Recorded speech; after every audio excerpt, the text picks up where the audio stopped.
How is everybody doing? Pinnell's here, Eric's here, Tim's here. Sunday, what? Who wins Morocco? Or Monaco, sorry. I'm going to go with. I don't know who any of the people are. I think that's racing, right? You guys talking about racing? Like fast cars? But it's not the fast cars that just turn left. It's the fast cars that turn both directions, right?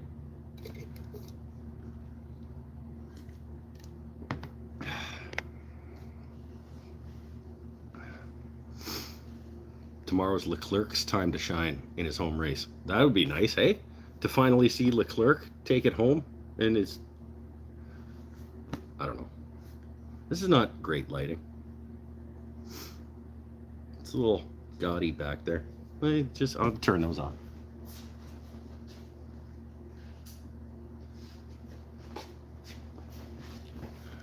There we go. Now all the focus is where it needs to be, right here. Oh, how you guys doing?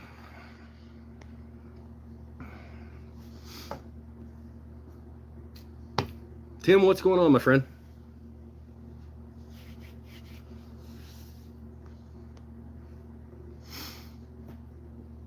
Monaco's track was my absolute favorite. I don't know if Gran Turismo taught me anything. What was the one that I liked? Laguna? Tool Company? Laguna something was a fun track when I played racing video games.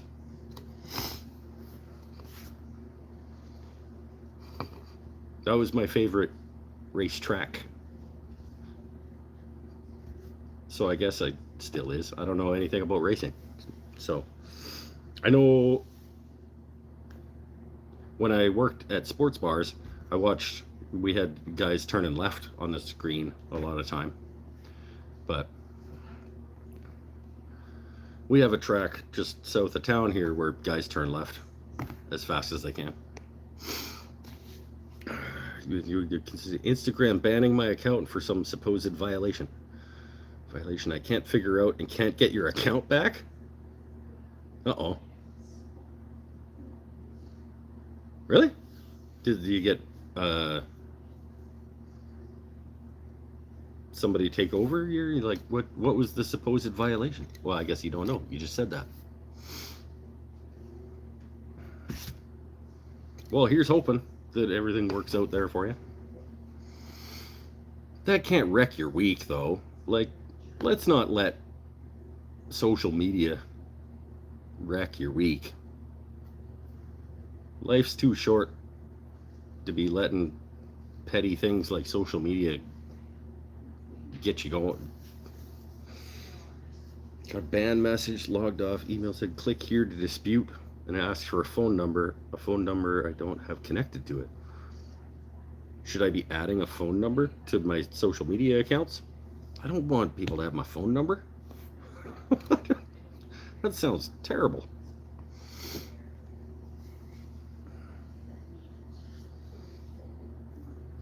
Well, here's hoping that it all gets ironed out. You can get somebody on the phone at Meta.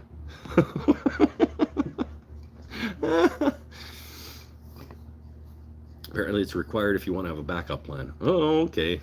Mental note. Add a phone number to your social media accounts. Does it have to be visible? Like, no. That's got to be back-end things.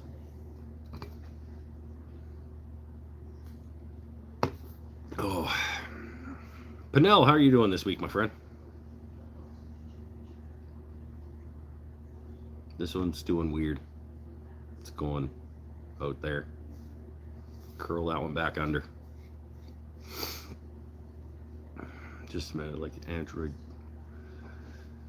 No, anything. Yeah. I don't want anybody to know more information than I want them to. Oh. Look at me down here at the Crow's Nest Artist Collective tonight. Because why not spend more time here? I did just 12 and a bit hours yesterday. I've been here for 9.5 or so, going on 10 today, but I figured it made the most sense because I have turning class tomorrow that I have to set up for. And instead of doing it before class tomorrow, there happens to be not classes happening tonight. So I thought, let's take advantage of that fact and set up for class tomorrow. At some point this evening, we'll head up to where I teach and set up some lathes and see what I still need to get from the house. Most of my supplies for class live down here these days, but I might have to take inventory and make sure that I have, my Star Bond and my enough the different grits of sandpaper, and enough kits. I usually have enough kits, but just set the lathes up so I don't have to be lugging lathes out tomorrow before class, and I can get everything set up tonight, and then tomorrow hopefully I can just kind of walk in and just teach. So that'll be nice if that ends up happening. I don't really feel like it right now, to be honest, but maybe we'll get there. Been better? Pinnell! What's going on, my friend? If you don't want to talk about it, that's cool, but we're here for you. Nadia gonna make an appearance? Oh, she'll probably pop in just to make sure I'm not burning the place down, but we'll see. She's coming back to give me a ride home. She picked me up for work this morning because I told her that this was maybe what I was gonna do, and she was like, "Oh, do you want me to give you a ride home after so you can have beers?" I was like, "Sure, but then my truck's here and then I can't come back tomorrow." And she's like, "Oh, I'll pick you up in the morning too." So she picked me up this morning and brought me down here so that I could do the show after work, and then she can come get me and take me home. That's good friending. That's good bossing and friending also. So she'll probably pop in eventually, just he's in my shop. I should probably check in on him. Oh, good deal. Yeah, no, it'll be good. We'll hang out here at the Crow's Nest, and I'll show you around and show you where I spend a significant chunk of my time, and what we do here a little bit. And hey, see, Daddy's there already. Look at that. First person to get drunk at the Crow's Nest. That cannot be true. There's a very small percentage chance that that's true. There had to be, that false, for sure, false, because we had to stop doing wine and paint nights because people were smuggling in booze. Oh, that was the old location.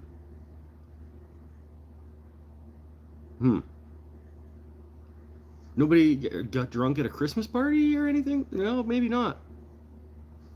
No, last year, I definitely didn't.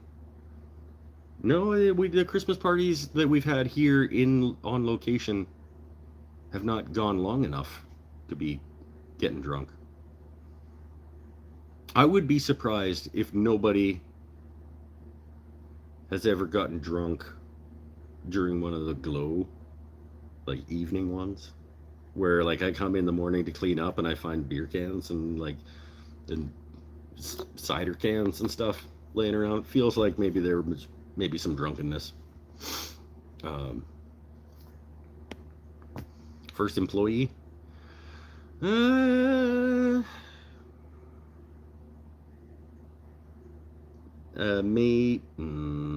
I think it's relatively safe to think that maybe there has been a drunk employee in here before today. Not me. I'm not gonna say who. Let's not go there, but there's a very, very high probability. Well, I guess technically that wouldn't have been an employee either. Never mind. Let's not. Yes, accurate statement. This might be the first time that there has been a drunk employee in the shop based on technicalities that those other people may not have been employees. In any case, moving on. Oh, yeah, couple of long days, couple of crazy days, but the box of beer might not even make it to the fridge. Go hang the light. See, I'm not. Go hang the light, she says, and I know what she's talking about. She wants me to be doing work. Maybe I'll get to it. Maybe somebody else could use the step ladder once in a while and hang a light.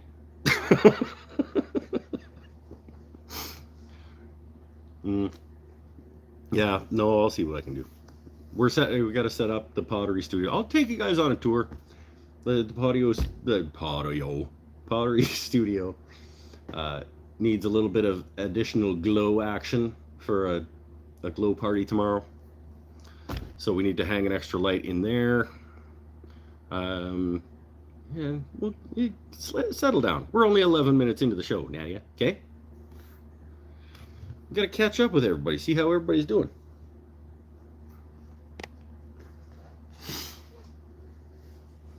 We all know who you're talking about. I don't think that you do. I don't think that you do.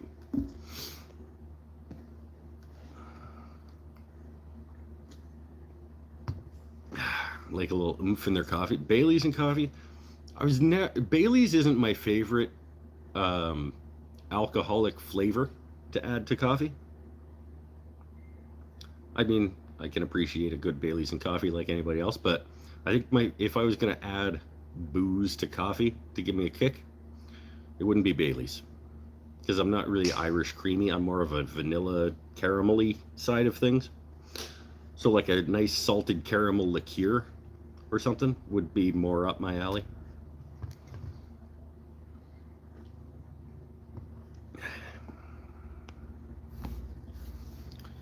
Maybe a Bailey's and coffee like after a dinner. Like a nice steak dinner followed by a Bailey's and coffee might be better. Bailey's is not my favorite Irish cream. No, it's okay. Do you get all the grunt work? Blink twice if you're being abused. I will blink an entire message in Morse code, my friend.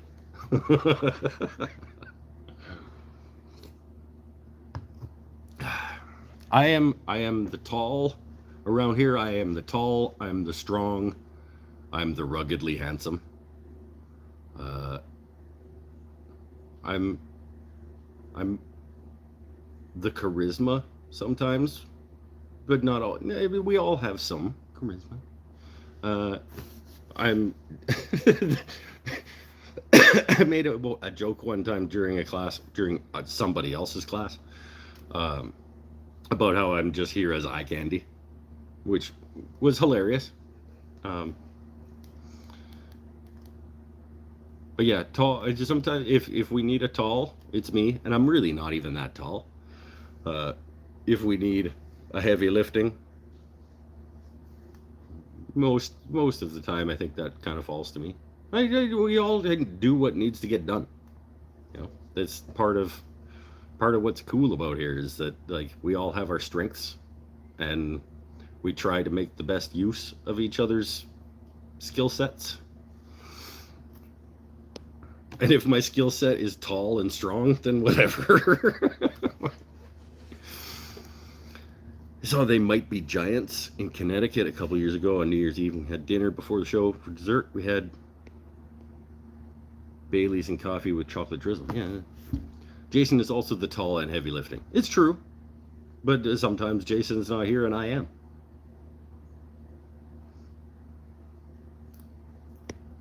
And sometimes I'm not here and Jason is. I don't know what Jason does when I'm not here. I went to work late once and found a guy hanging out watching YouTube in the boardroom. Turns out he was sleeping in his office as his wife kicked him out. That's not what this is. If that's what you're implying, that's not what this is. I do have a home to go home to. Good. I wouldn't have to, though. We do have a futon up in the kitchen. There are also a couple other sneaky people around doing some things. Even though there's no class tonight, there's some things that needed to get done, and they're trying to be quiet so they're not on the internet. Why are you guys being so quiet? Painting. You're painting? I am. Why are you? You're supposed to be loading a kiln. That's the new Elda thing right now, and we're done, I think. What? Taking a break. Painting the pottery piece. She's painting pottery up there. Supposed to be loading a kiln, but We're taking a break. whatever. Yeah. In any case, just in case you hear like little voices, little like sneaky voices trying to like not be on YouTube. I don't know. We'll run into them eventually when I start doing the tour.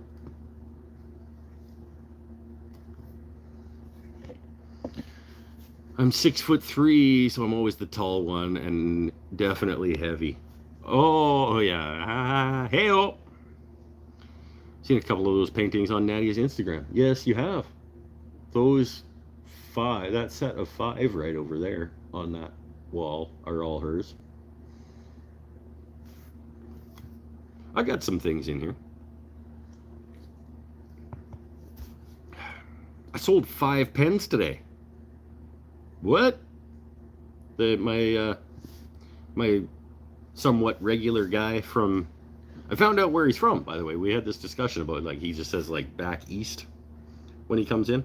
He's from Windsor. And that was part of the discussion we had about how some people think that east is, I was assuming Atlantic Canada, because he kept saying back east. No, he's from Windsor, Ontario. He came in today and he bought up 5 pens, which was nice. It's nice to make a sale like that.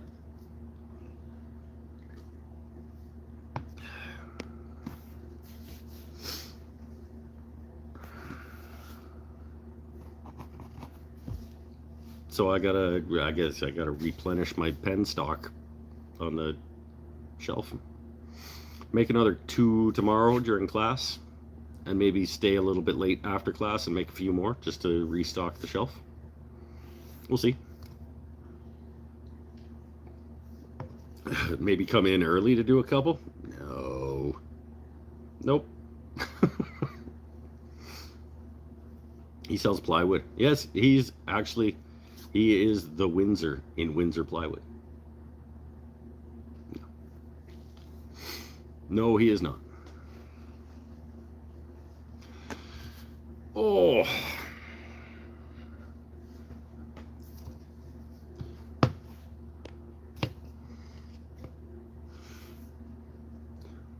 We did have that conversation, right? Like, I'm not just making things up about how, like, people say out east and it could be like Manitoba. Get sloshed and paint pottery. That actually sounds fun. Yep, it does sound fun. And once they leave, I can do whatever I want. So maybe we'll keep the show going until they're gone, and then I just like paint pottery. That'd be fine, right? Oh yeah. Yeah.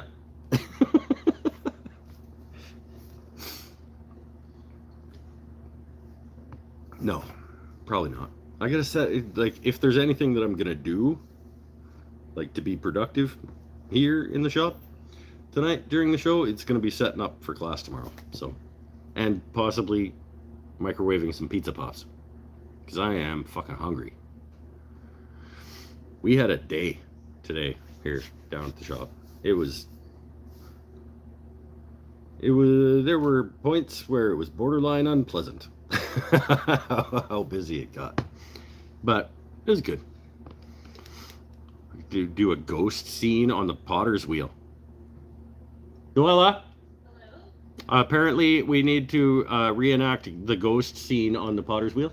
You and I don't know. Oh, I need somebody. And it would be like super creepy and whatever if it was with the other one. What was it? Oh, she doesn't know the ghost scene. Yeah, no, really, really inappropriate Yeah. for me and 16-year-old girl.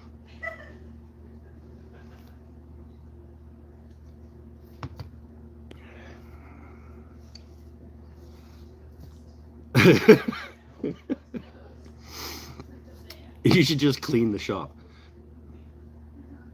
If I start cleaning the shop, I'm back on the clock. Mike got mad at me.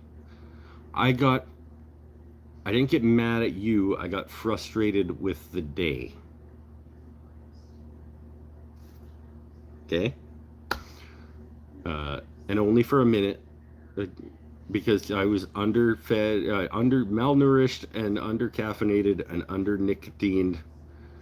And it was stressful. Today was a stressful day for people who care about the organization. Mike has to be Demi Moore. Oh, I get to be Demi Moore. You have to be Swayze. Demi Moore is the one that knows how to do pottery. But that'll make it more fun. Okay. That means I have to be shirtless. Yes. Okay. You are the topless one. Just setting yourself real quick, Mike. Well, I mean, it's just permanent on the internet. Yeah. So,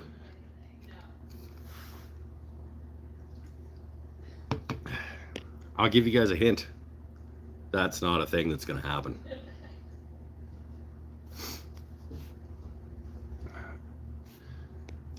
A Patreon exclusive. Yeah, I'd be more like an OnlyFans exclusive, I think, that one. But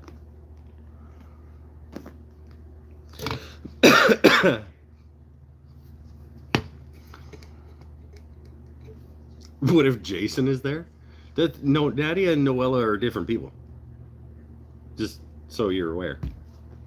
I know they're relatively sort of similar sounding names, but they're different people.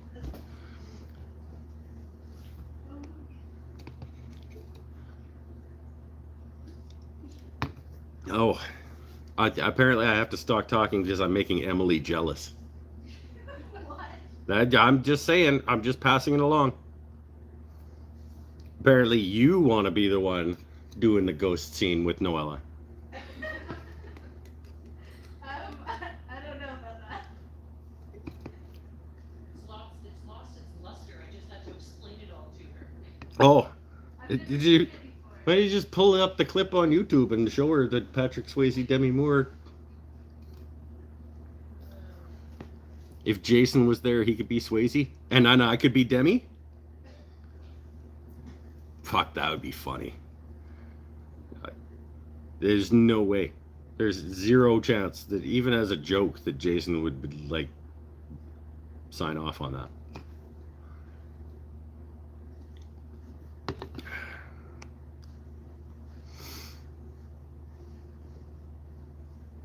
Yes, Jason and I doing Ghost, as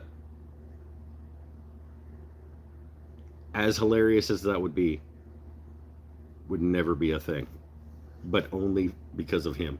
I whatever. I'm cool. He's not cool. Oh.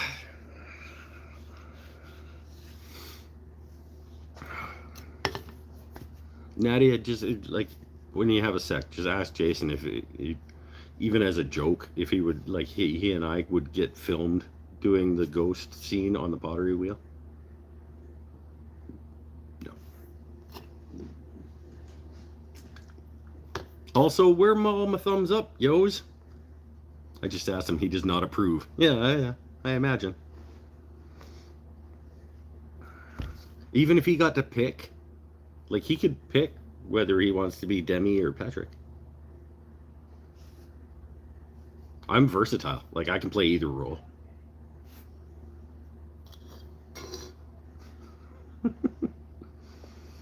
Oh, my darling.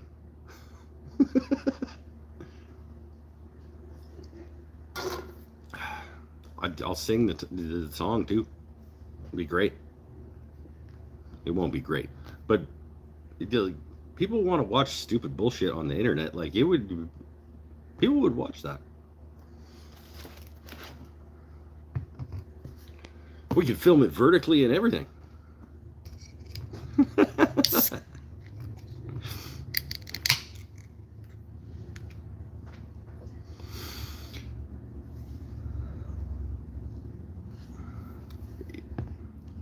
It'd be hysterical and everyone would love it. I agree. I absolutely agree. He does not hunger for your touch. I see he says that. But, you know, few drinks. Okay, let's move on. And what else can we talk about?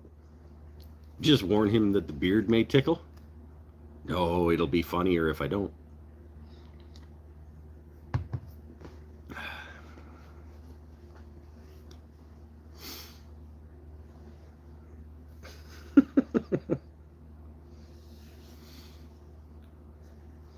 Anybody else making anything cool this week? I got a couple more things done on a couple of things, but I can't show them to you because they're not here. I got the grooves cut, or the dados cut for the shelves in the wall cabinet. I didn't get the opposing tenons cut for the shelves to actually go in because I had like a relatively busy week. Yeah, and then it just didn't stop being busy. And then this coming week, it's probably even busier. I taught resin class today. I teach turning tomorrow. I teach painting class on Wednesday. Yesterday I taught as well. That came out of nowhere. Taught glow in the dark jellyfish last night. Then resin today, then turning tomorrow, then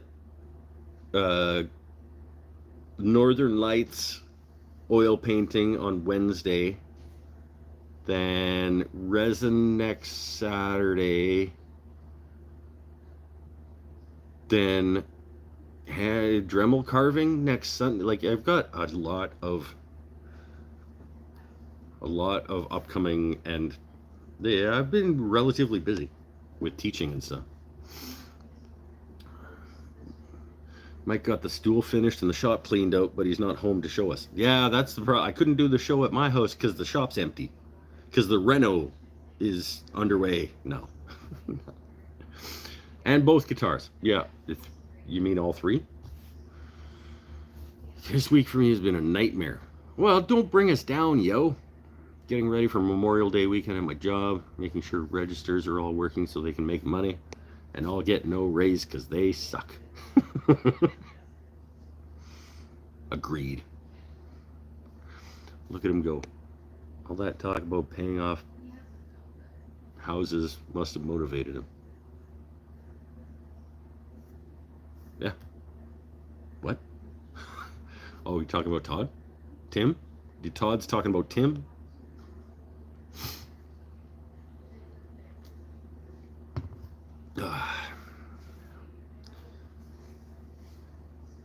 I'm only so good at keeping track of conversations from previous weeks, you guys.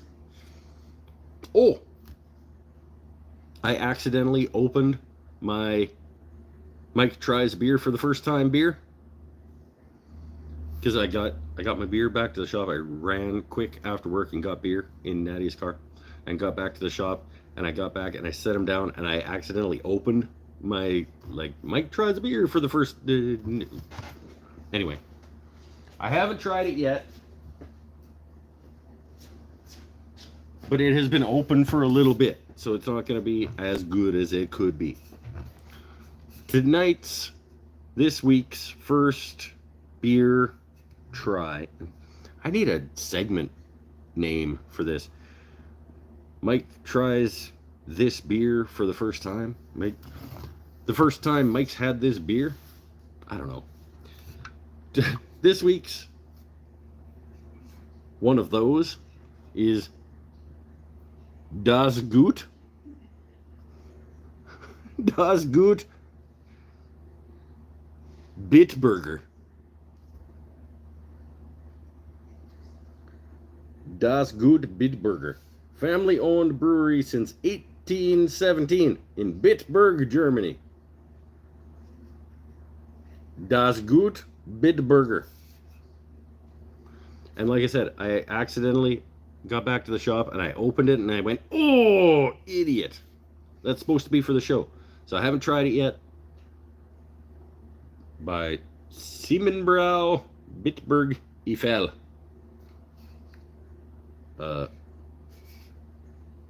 No idea.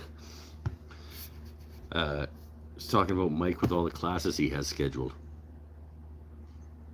Yeah. It's sometimes they get a little jammed up. And then I have a couple weeks of not classes. And then all of a sudden I get bam, bam, bam, bam, bam. And like I said, last night's was kind of a surprise. I was filling in for somebody. And I rocked it, by the way. Just saying. Oh, siren's going. Alright, so the Bitburger Premium Pills Limited Retro Edition? What? The Limited Retro Edition Bitburger Das Gut. I have no idea what's happening here. Let's go. Let's go.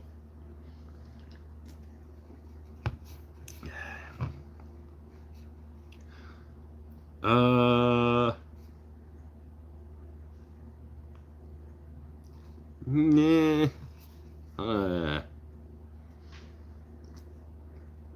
There's noises coming out of my face about how I feel about this beer. Let's try to put it into actual words. It's not unpleasant. It's sort of light, but still pretty flavorful. And the flavor isn't gross, but it's not awesome. Does that make sense? It's light and okay.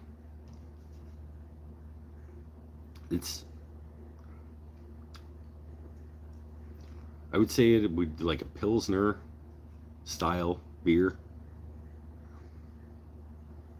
but fairly heavy on, it's fairly hoppy for a light Pilsner-esque beer, but not like IPA hoppy.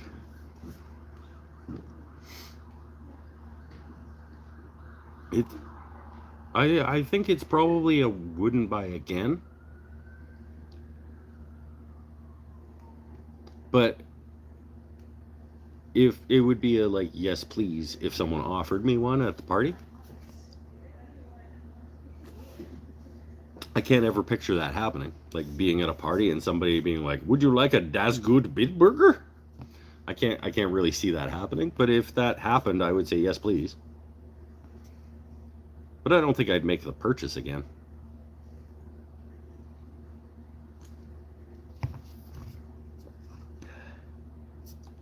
It's interesting. It's got some interesting undertones and things that I can't really describe. Did somebody get murdered? Like a lot of sirens.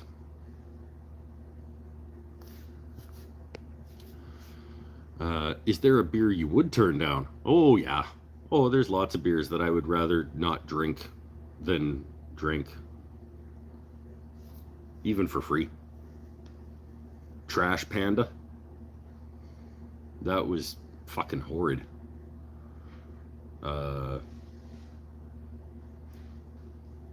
honestly, even for free, I don't think I would eat. I would eat. I don't think I would, like, depending on my mood, but probably not that creamsicle, the sour creamsicle one. I think I would just say no, thank you. Um, there have been a few that I've tried and been like, I would not eat. Eat. I must be hungry. Yeah, there's quite a few beers where I would say no, thank you.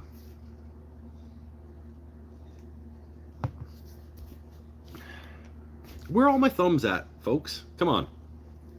Guten Tag. Would you like a Bittenburger?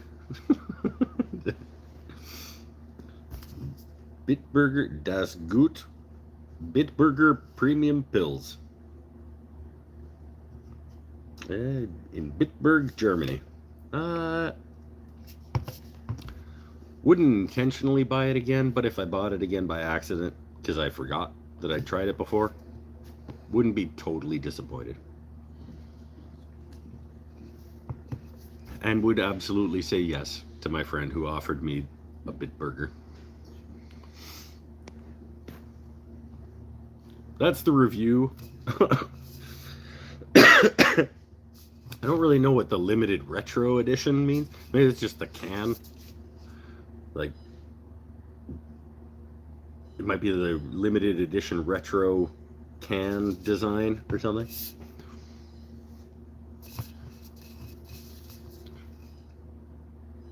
Oh, there's beeping happening. I think they're setting the kiln. Yep. Don't mess it up.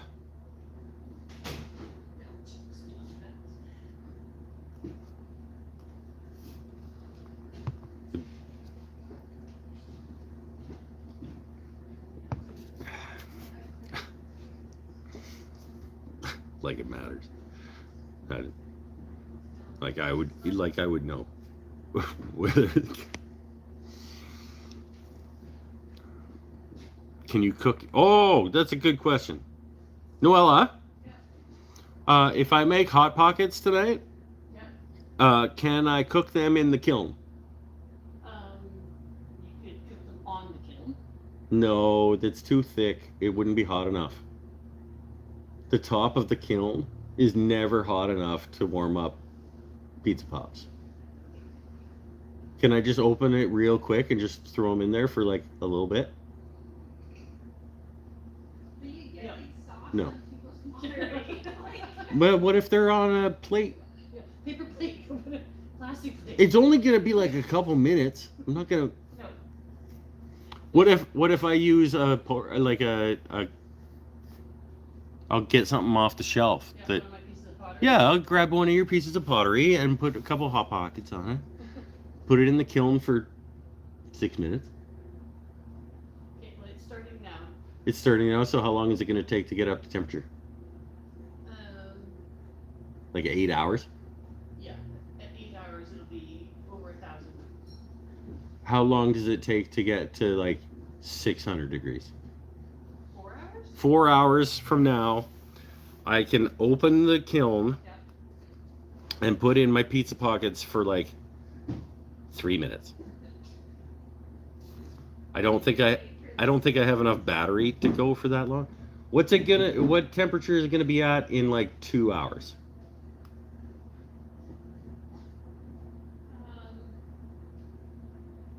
Well, it's on a 2 hour cold. It'll be almost 200 degrees. 200 degrees? Yeah, it'll be holding here for the next 2 hours. 200 degrees in 2 hours. So in 2 hours, it'll be at 200 degrees, and that'll take like 20 minutes to warm up a pizza pop. So that's not a good strategy. Oh, idea. Okay, so I go get pizza pops from the freezer. I turn on the Glowforge. I laser engraved the Mike's Wooden Things and Stuff logo into the pizza pop while the kiln is heating up. Oh, this is sounding pretty cool. So then I laser Mike's Wooden Things and stuff into a pizza pop while the kiln's heating up, and then I fire it in there and let it actually heat up. Over 1,000 degrees is too hot for pizza pockets. That's why I was asking about timing. Like in 2 hours, what's it gonna be at? I'm not gonna wait for it to get to 1,400 degrees, idiot.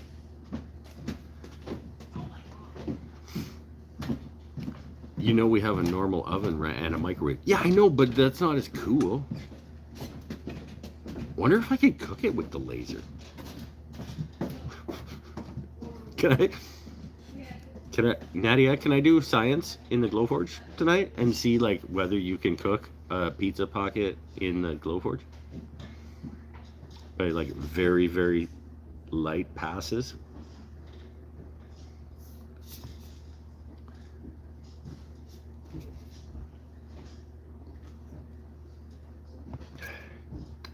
I was about to say, I'm thinking Nadia is no longer here to let this conversation continue. Got a torch? Yeah, absolutely I do.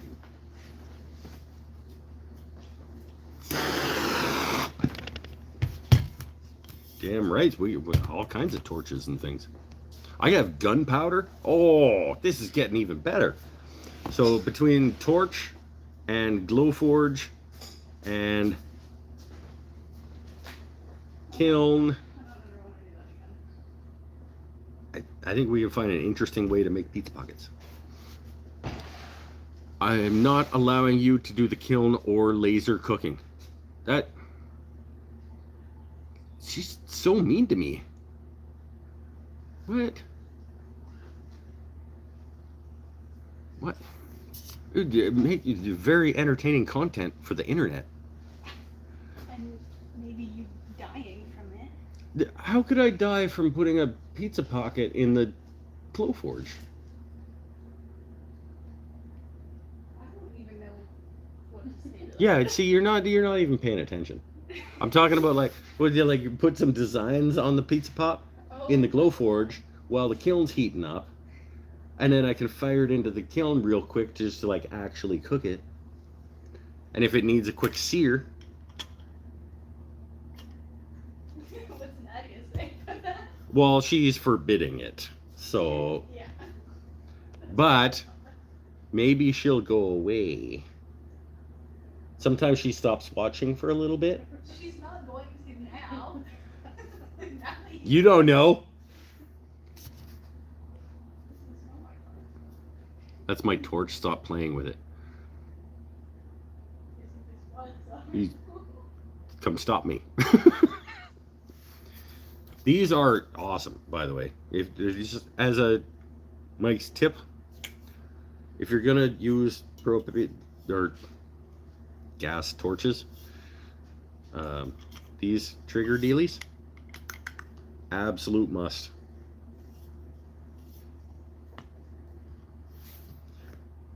Nadia, have you figured out whether you're gonna replace the other one or not? Because that one is a little intense. This is the one that we usually use for small things, but it's got a situation. Ooh, right now it's going okay. But sometimes it's got a whoosh, whoosh, whoosh kind of situation.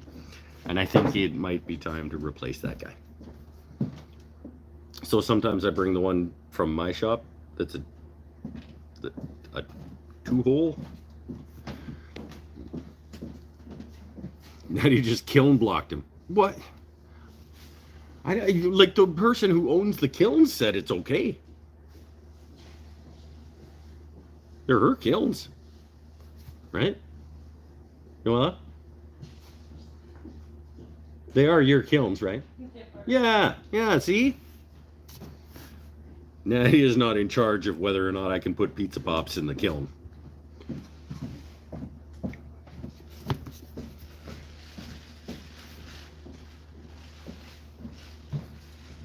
This episode sponsored by Benzematic Torches. Burnzmatic, sorry. No, this episode sponsored by Bitburger. No, it's not. small one is for melting silver. Shouldn't be used for resin anyway. I don't know. I find I have more control with the one that isn't quite so intense in terms of its... With the pizza... Oh, yes. Pinnell. Perfect. But before or after it's cooked? Oh, I could put it on the lathe, like on a very slow rotation, and then use the torch to do it like a rotisserie. Yeah. Oh, it's Nadia's torch though, and she told me I can't play with it. I'll put my lathe in the kiln. No, it won't fit.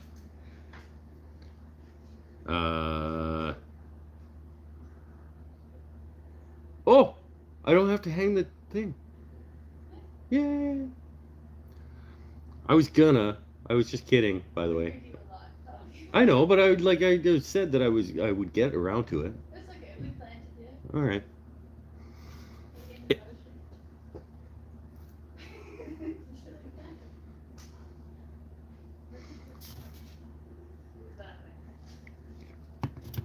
The glow light is getting hung, Nadia, by the way.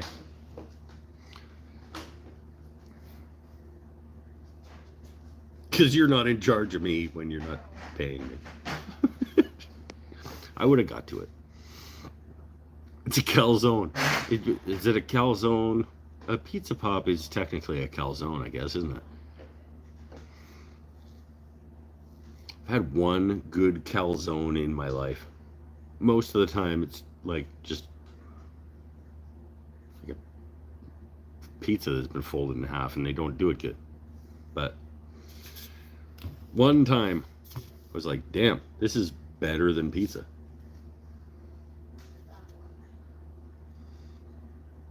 Are we clipping in the USB ones again? No?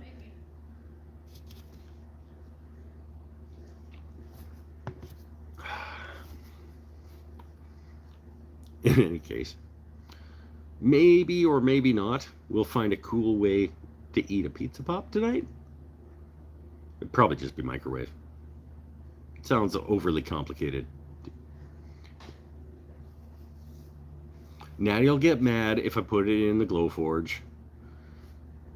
And the Noella didn't start the kiln early enough to actually have it be hot enough to cook my pizza pop by the time the show's done. So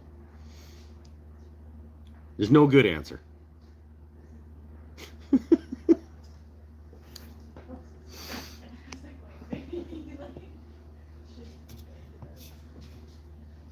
How much trouble, Noella, how much trouble do you think I would be in even if she's watching?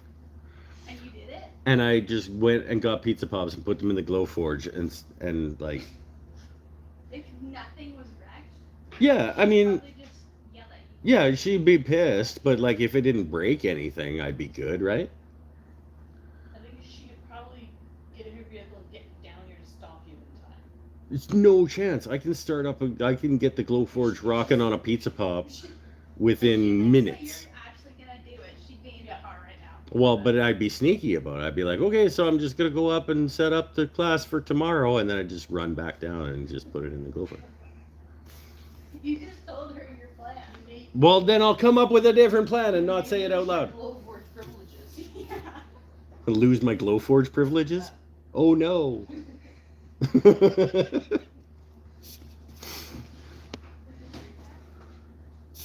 I won't, Nadia, I won't put pizza pops in the Glowforge tonight. Probably.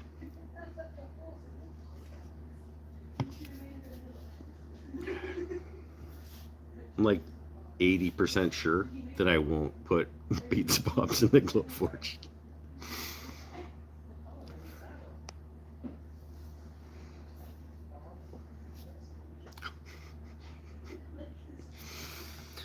Oh,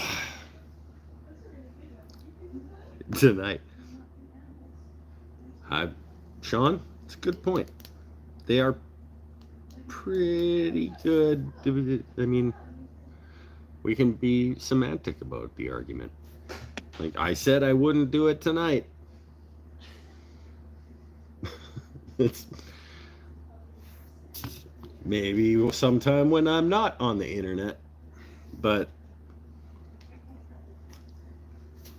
how cool would it be though if we had a thing going on and we could like put people's names on their pizza pocket? Just saying, it's something we should look into.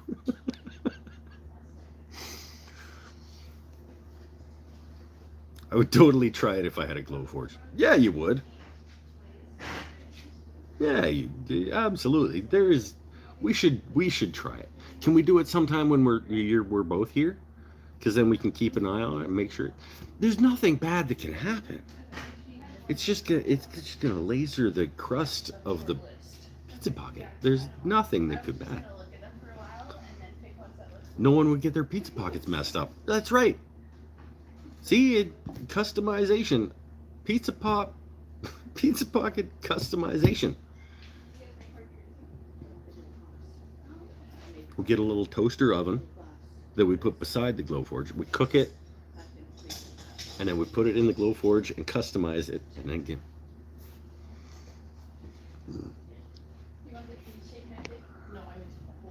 Do little Zelda logos and like Fortnite guys and stuff on them, and the kids will love it. I'm onto something. I think we should start doing customized pizza pockets.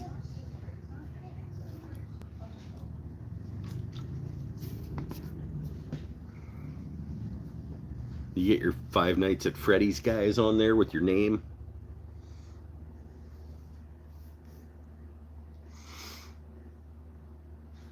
Please make it now. Nadia makes a special guest appearance in 20 minutes.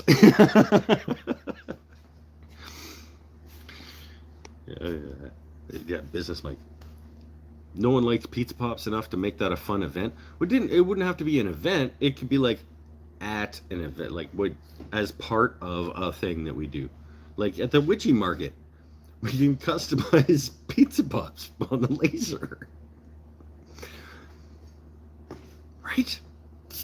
These are good ideas. I don't know why you don't listen to my good ideas.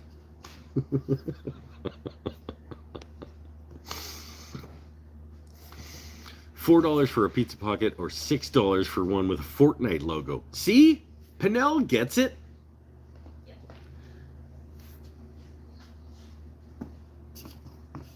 Pinnell gets it. We'll customize it for an extra $2.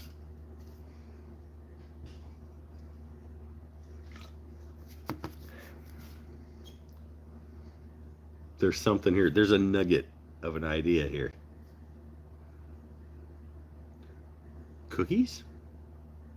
Could we put like Sarah and Ben August 24th, 2024 on cookies?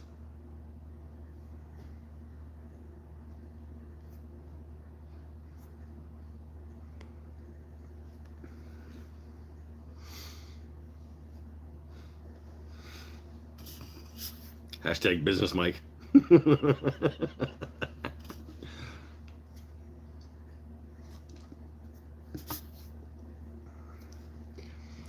Who the hell is coming to get a custom pizza pop? Literally no one. Well, yeah, when you advertise it like that.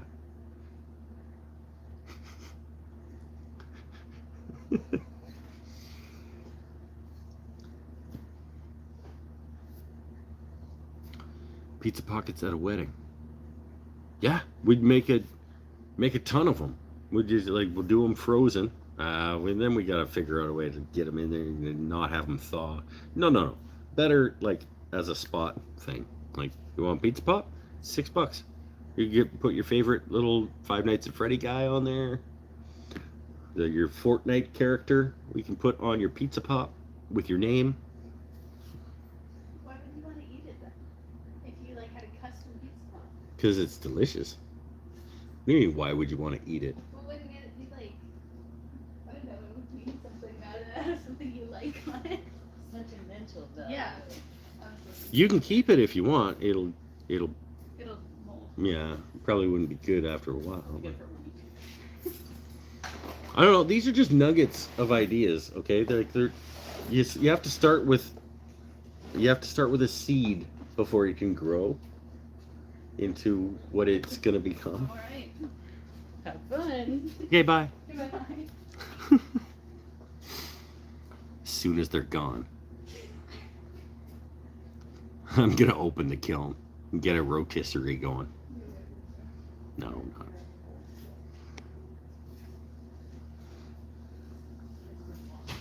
If you lasered them frozen, you could just stick them back in the freezer when you're done. Yeah, as long as they didn't get thawed enough. Like if the engrave was quick enough that you could just... And you weren't worried about like the health authority getting involved. Because they're not going to like that at all. Do online orders. Nadia, Pinnell's got ideas. Online orders for customized pizza pops.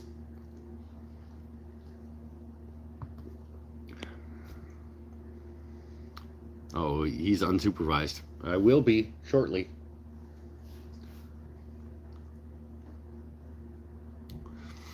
Soon as that car gets out of the parking lot, I am officially unsupervised here in the shop by myself.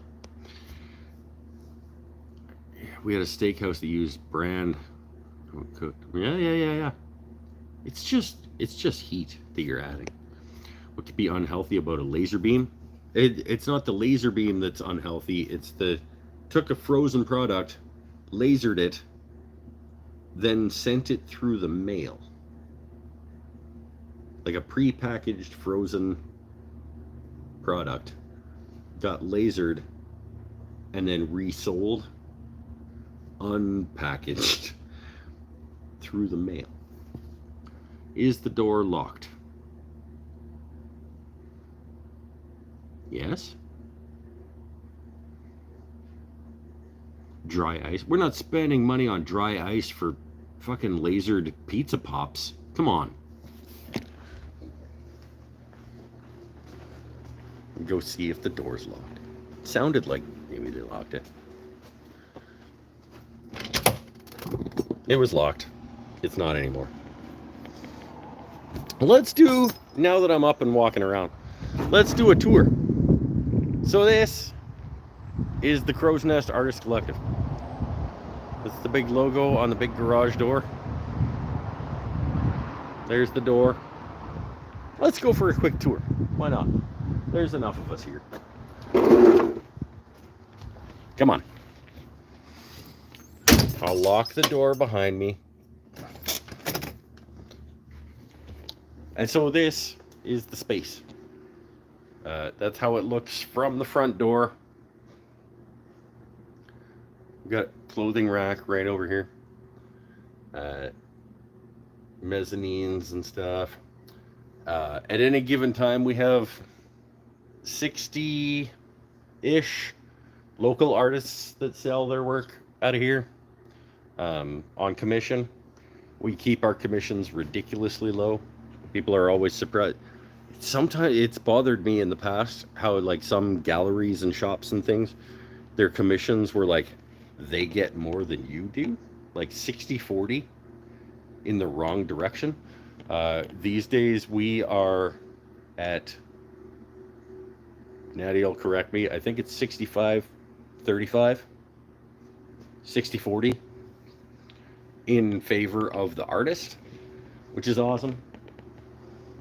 You got a bunch of pottery that we make here in the shop. Noella, who just left, makes most of this.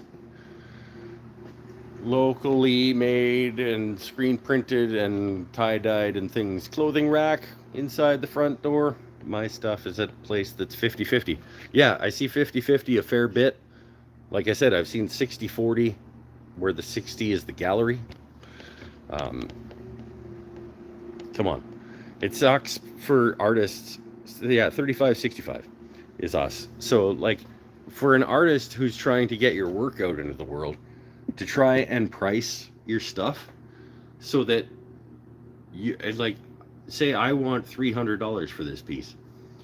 I have to charge $700 so that I can get $300 for this piece? That's fucking nonsense.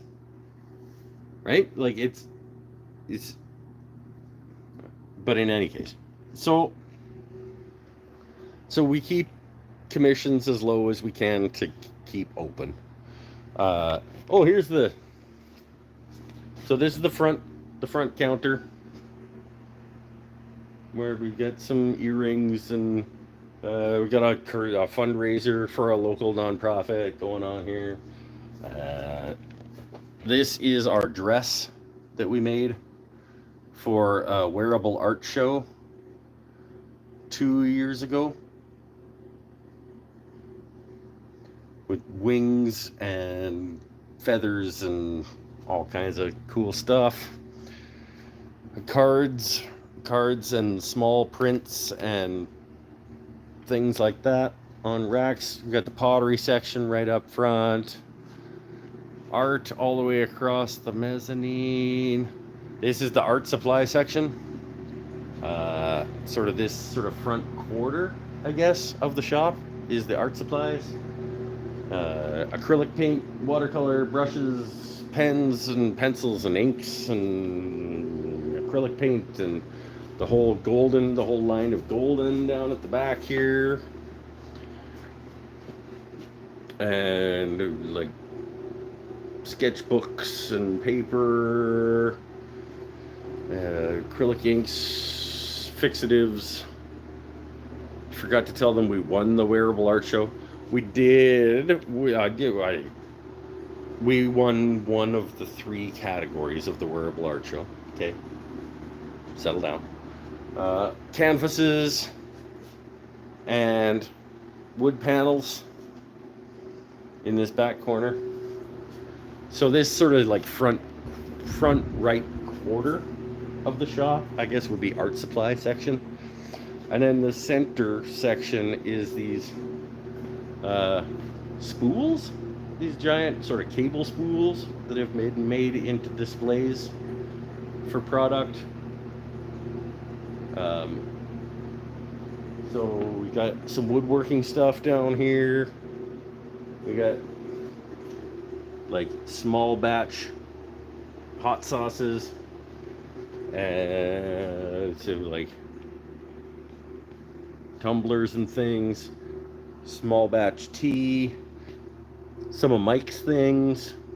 I got stuff down up in here. We got a jewelry one. Okay, what brand paint do you sell? Shorter question, do you sell Liquitex paints? We have had them. I'm pretty sure we've had them, or at least we've used them in classes. Amsterdam, Golden, Museum, Lucas,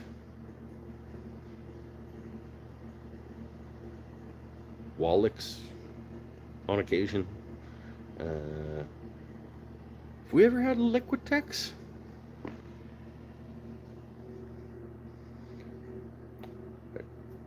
Applause here, just stepped in to say hi. Hello, my friend. We carry Golden acrylics because I like it more. It's a higher end acrylic. Are you only allowed, or do they have a dispute? Is Liquitex and Golden like you can't have us if you have them kind of situation? Jewelry, rounds, many different jewelry makers making jewelry that sell out of here. It's more like kitchen-y type stuff. Resin boards that I teach how to make. Hey, look at this. I taught this class today.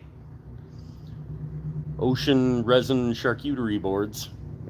That was my afternoon class today. Teaching people to make these. So those are curing here on the front table. This guy decided he wanted to go off the rails and go purples and pinks. That's cool. There's just no point to have both because they're both high-end acrylics. Oh, okay. is it kind of like, why do we have museum in Amsterdam? I guess museum is a tier down. But over here we've got candies, handmade small batch candies and caramels and stuff. Oh, I really just want to eat one of these right now. They're so good. Slimes and things. Thought there was a classroom. Oh, there's a classroom. Settle down. We're still on the main floor, my friend. Handmade soaps and bath bombs, and this is the section that stinks.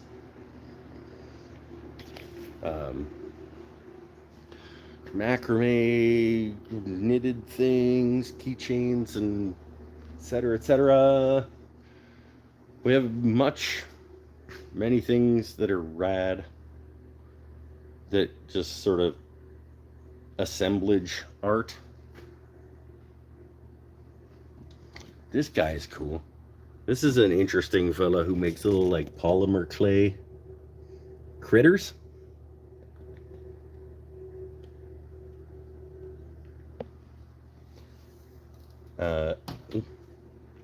This is a woman named Michelle Reeder who makes like coil coil trees. I don't know. It's just interesting people making interesting things. Here's my pens. I'm down to 3 pens because I sold 5 today. The critters are super cool. Yeah, and he hand makes like the articulation points in them with little cables. Yeah, rad. Hats and backpacks and things. Oh, geez. Do some journals and sketchbooks, some of which we do over on the Glowforge. And then around this backside of this, fucking rad thing. And some like little like repurposed antique cases and stuff, and just turn on.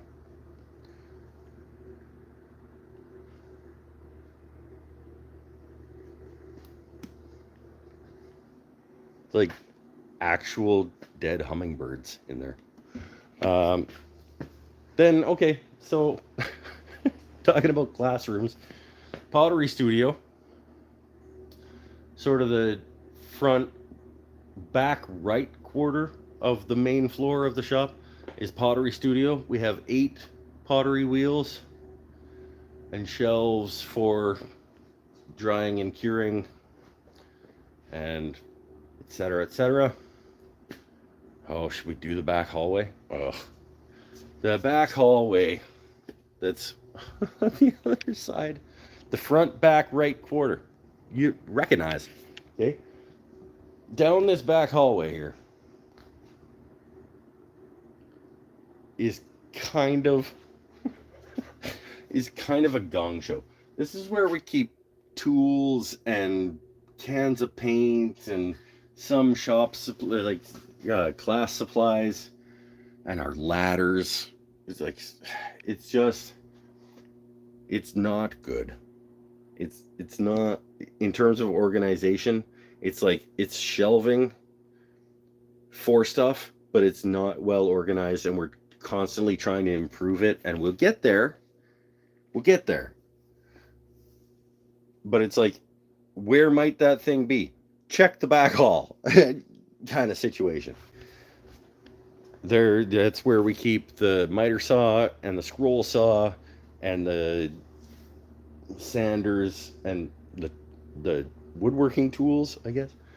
But also just miscellaneous. We got a playroom. We got the kids' playroom. Calm down, it's not that bad. I didn't say it was that bad. I said it has room to improve. It's not great. And it has room to improve, and we're constantly working on it. This is the Glowforge corner, I guess, for lack of a better term. So this is stuff we can laser, stuff we have lasered, and the Glowforge Pro, a moving blanket to cover the Glowforge Pro when we want it to be like 6 decibels quieter. It's where we keep our leather and our wood and our journals and things that we do customization on. This wall is kind of like class miscellaneae. Each of these bins is supposed to be devoted to a particular class. It doesn't always work out that way, but it's the idea.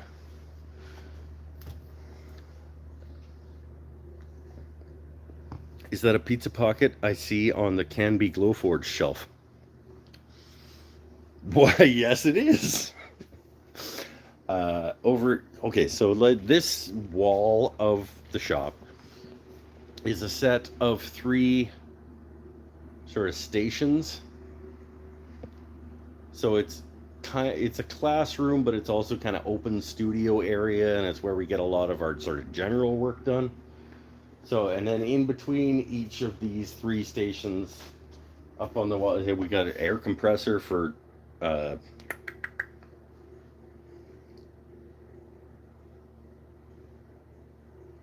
fucking what? I just lost my brain. Airbrushing. We have a few of those around for airbrushing. Is that the stool Nadia said you could have? This one right here. This.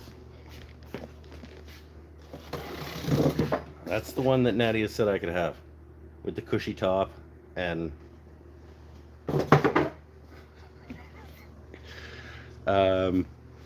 we have TVs up at the start of a couple of these stations in case we need to project what the instructor is doing for the students. Random chunks of log. What else can we do? Show down here. Down here, that's pretty much it. We do have a random, well, not random. We have an fume exhaust system that's piped in along that back wall.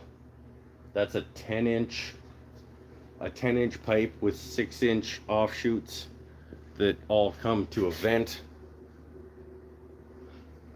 over each of those tables for exhausting fumes, and when we're doing wood burning and resin and anything that gives off. I should bring a beer with me before I go upstairs.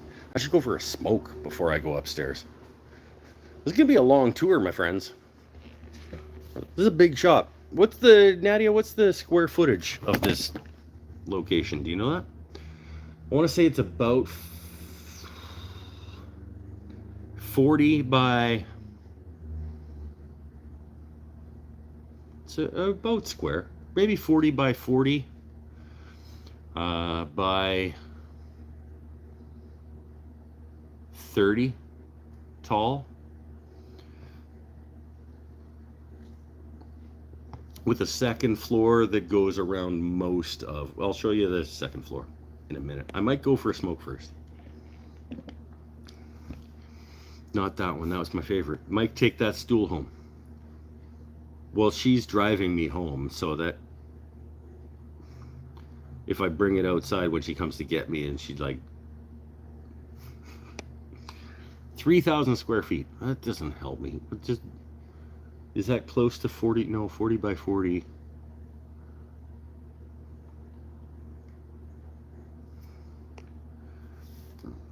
That's the actual footprint. 54 by 54, Pinnell says. I don't believe you. Nadia, if you're getting charged by the square foot, maybe that's why they said 54 by 54. I could be wrong. I'm not good at estimating, but I don't... Maybe it is. It's fairly warehouse-ish. Like, that's the main floor, and we haven't gotten upstairs yet. But obviously, 54 is the square root of 3,000. Is it? It sounds like lies.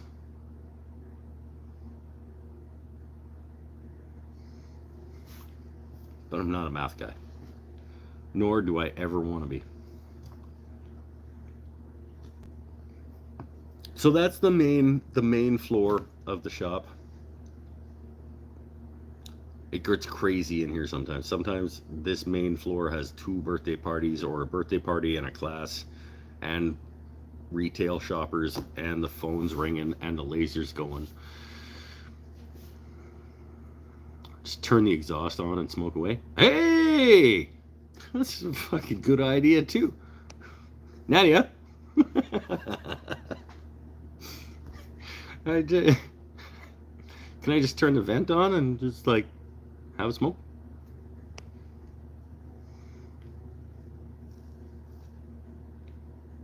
Never know.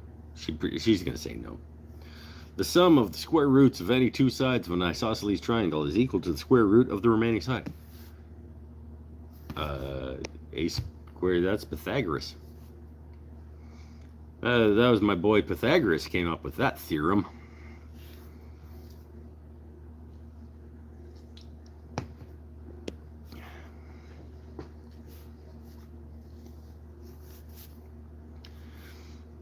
Hard no. That was going to be really mean. Okay, fine. I'll go outside. We'll hang out. Or, okay, pizza pocket, laser, or smoking. Ooh, you have to pick one. Pinnell says you have to pick one.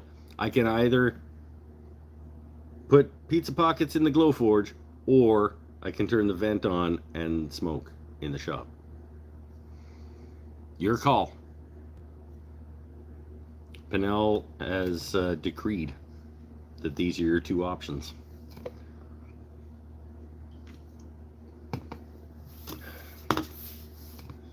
Pinnell's got my back for once. That's cool.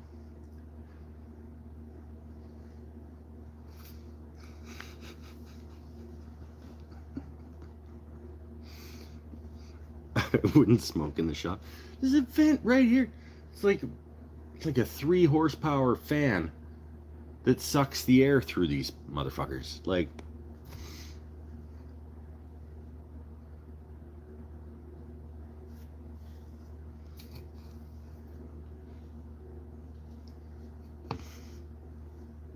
I'll go outside. We can go sit out front and I'll have a smoke and then I'll take you upstairs. Luckily, I make the rules. Yeah, but you're not here right now. So, technically, you make the rules, but right now I'm in charge.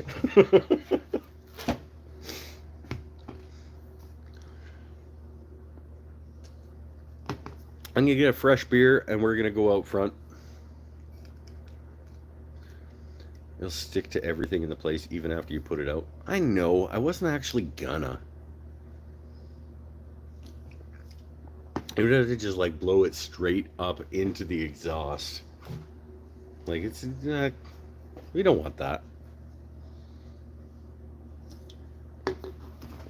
I'll go out front and I'll have my smoke and then we'll go for a tour upstairs.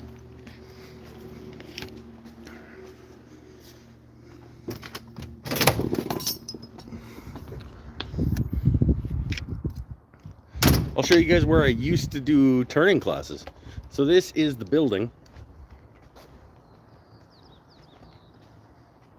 It's a 2-story warehousey kind of building.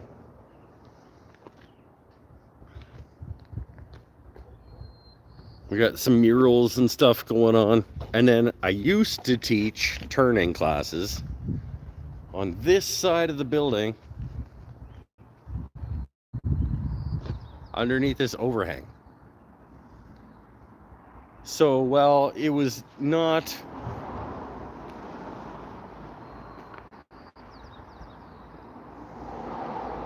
not ideal. I could get it done, and even if the rain started coming or whatever, it could still happen. But then the neighbors, I think we talked about it on the show, how they renovated the building next door to become apartments upstairs, and those tenants got these parking spots, and they said, like, well, you can't just be leaving shavings, and they like, don't mess up that side of the they got all uppity.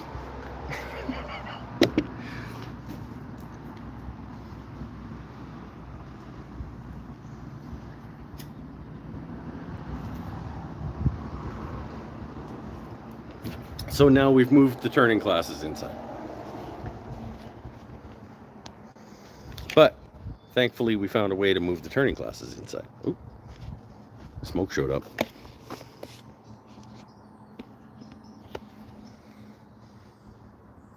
Pernell, you leaving?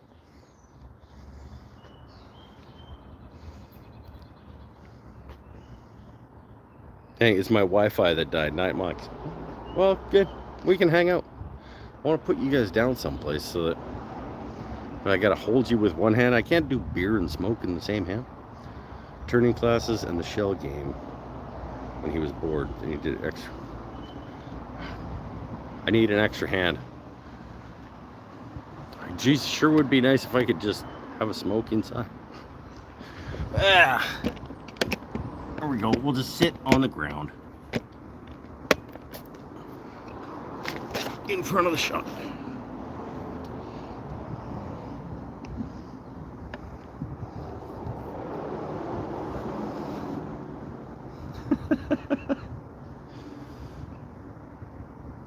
Oh, no, this isn't gonna work.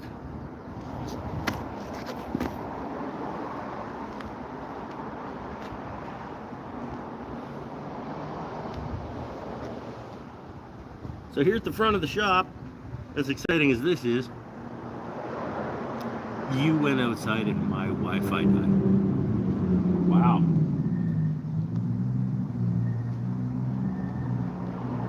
Huh.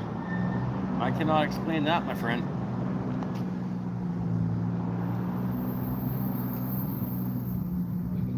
Thank goodness he's wearing pants. Mailbox? I don't know if there's enough room on the top of the mailbox for you guys to sit on. I could try. The mailbox around the side of the building? Maybe. Oh, there's a chair out here with like parking lot salt on it. Oh. Okay, there's barely enough room there, but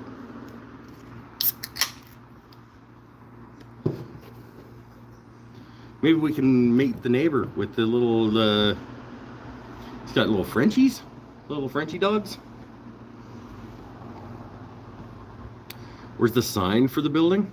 The sign for the building is out at the street. The street is over. Oh, you guys might be able to see some ocean there. That's the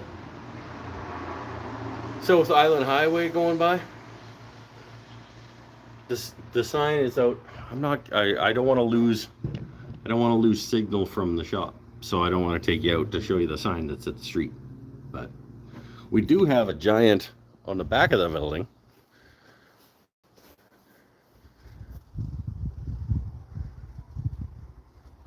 A relatively large crow on the back to catch the people coming down the highway that way. They're going.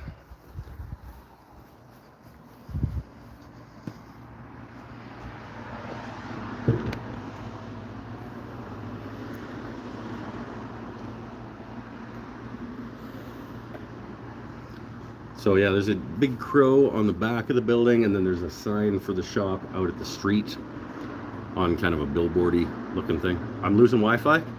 Uh-oh. Go back. I'm having a smoke. We just okay with it for a minute.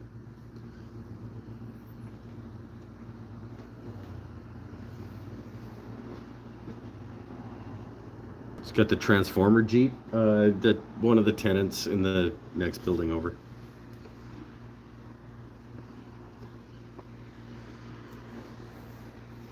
I've actually had more than a few people ask me if that's my Jeep when they come in, because I guess I just read that way.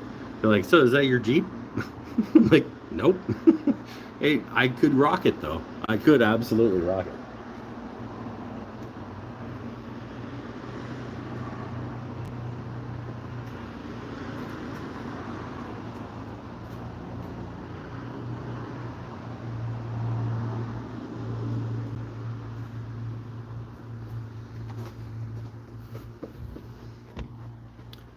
Was dropping when I went around back. Okay, I totally figured it was your Jeep. No, not my Jeep, but it does come up in conversation sometimes because people just think like it's got, shouldn't show off other people's cars, but like it's got a Guns N' Roses sticker on the back of it and everything. Like it would make sense that people might think that that's my Jeep. For sure. Yep. Back inside. And I'm gonna go upstairs, so I'm locking the door now, yeah. So yeah, big clothing rack right off the front door. The garage door that does go up. In the heat of summer, we do crank that open.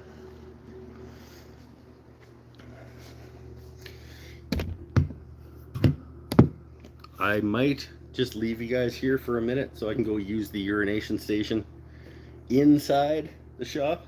I'm not gonna, like I do at my shop, I'm not just gonna go beside the building. I'm gonna go use the bathroom down the hall. I'll be back in a minute and we'll continue the tour.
That area? No, not really. Just like if I'm not gonna be, there's a lot of money's worth of stuff in here, and if I'm not gonna be within view of the door,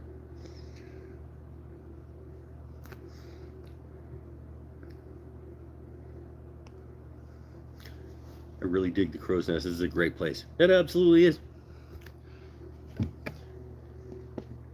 Better now. Like it got significantly better like 2 and a bit years ago. I'm trying to think of how many beer I want to bring up with me for the rest of the tour. Just go, that one's pretty fresh. I'll grab one more.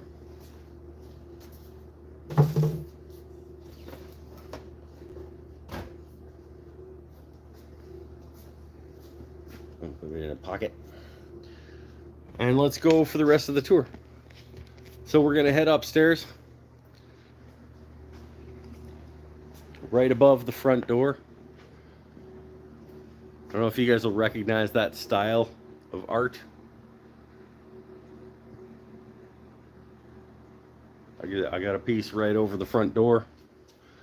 That's cool. Let's go. Can I go backwards up the stairs? A bunch of alcohol ink and art on the staircase. That's a pretty cool macrame skull dealie.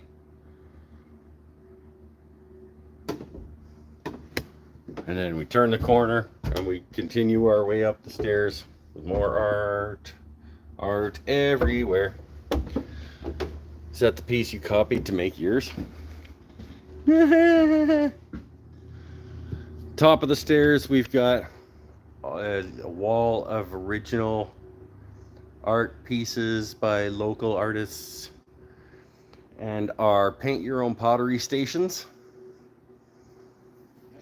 So all of these tables that are always set up for people to come along and pick what they want off that back wall right there. Paint your own pottery stuff. All these ceramics that you have, and people can come in and they pick what they want and they head over to those stations and glaze them up with, we call it paint your own pottery. It's actually glaze your own ceramics, but nobody's going to understand that. So it's paint your own pottery, and then they glaze it, and then we fire it in the kiln with my pizza pops, and they come back and pick them up. The rack of prints up here, and some more original art. Nadia's got a couple up here. That's Nadia's octopus. Wood burned and watercolor on wood panel octopus right there. That's also wood panel, wood burned and watercolor octopus. It's actually a class that she teaches. The kit corner. That little mini kits of paints and ornaments and wands and knick-knacky bits. Get my beer. Go by the paint your own pottery section, and then we get up to sort of what I would call the main classroom. It's the mezzanine. So down there is the shop. We are now up on the mezzanine that is over the right side of the shop. It's sort of our main classroom where we do this is where I do my paint nights, and most of the classes, I would say, happen up here. So those are our paint nights. The examples of paint nights that we've done up on the wall. I did that one. I've got a few up here. I'm slowly starting to replace them with my own paintings. So like the Northern Lights one was me. What else? What else do I got up here? I don't have enough. Nadia, I don't have enough of these up here. I've got enough that I should be replacing these by now. I did the sunflower guy up there. The orca, sunset orca paint night thing over here was mine. So that's the mezzanine where we do most of the classes. And then through here, where's my beer? There it is. Because mine are better.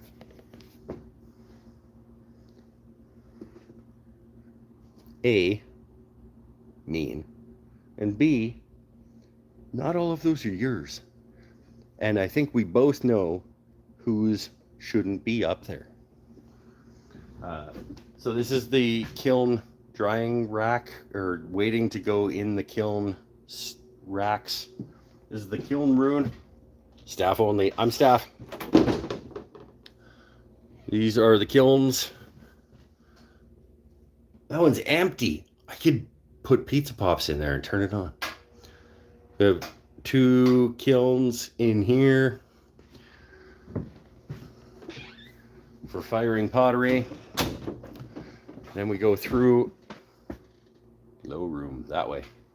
Yeah, we'll get there. So, and then into the kitchen. The kitchen is obviously like sink, stove, etc., etc. Fridge, microwave, freezer.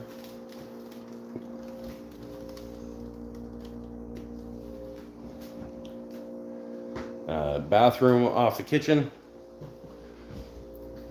And also goes around through to the other side, down the hall.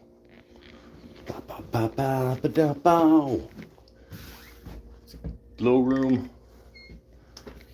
This is glow room, but also where I teach woodworking. So let's turn these on.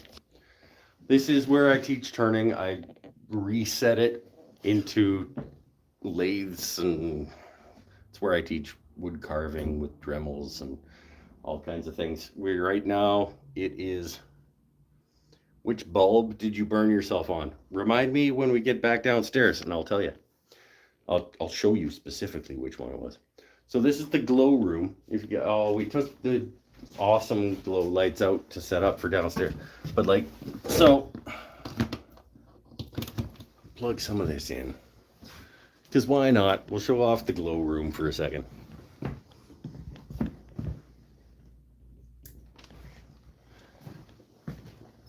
This used to be office space that we leased out to, we kind of subletted this space to somebody who needed office space. And then we took it back to make it back into our own. And it was a good decision because we do lots of cool stuff in here. It's not going to be as intense as it usually is because we're missing our most intense black light. But so this is our glow room. And we do black slate painting and stuff in here. That's the one that I taught yesterday spontaneously, because we had a teacher that bailed once again on class, and I got to randomly teach a thing. Don't forget the party light. Oh yeah. Wait, hold on. Good point. We got little. So this is the glow room where we do glow things. It's not really glow. It's more black light and phosphorescent painting and stuff. It's super cool room. But I also have to transition this room once a month into wood turning room. So I guess let's do that. Oh, not what I want to do right now. Like, what do I want to do right now more than anything else? Lug lathes out of a closet.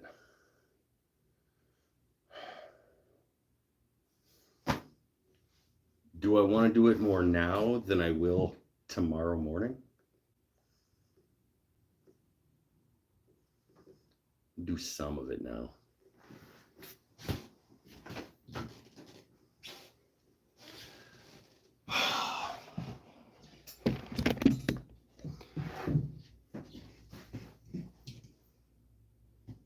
I had an open beer. Hold on.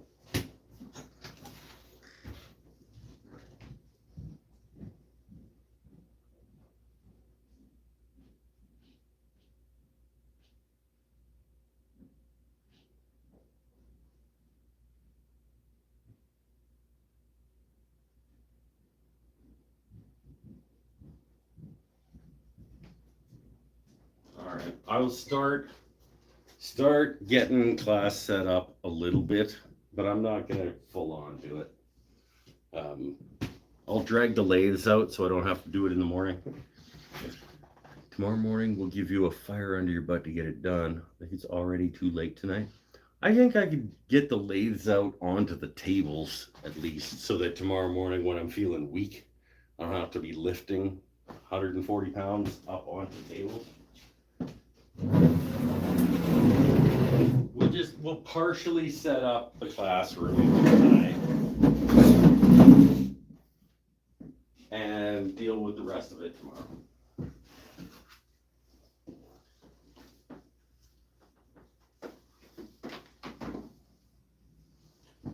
I think that's a good compromise. Like I'll do some and then finish it off tomorrow.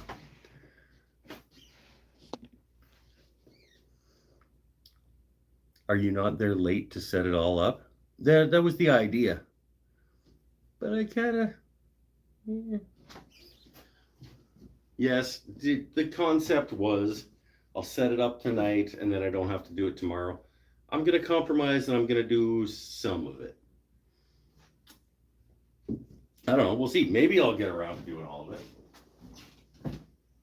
And I had like jellyfish class yesterday, spontaneously having to teach glow-in-the-dark jellyfish out of nowhere.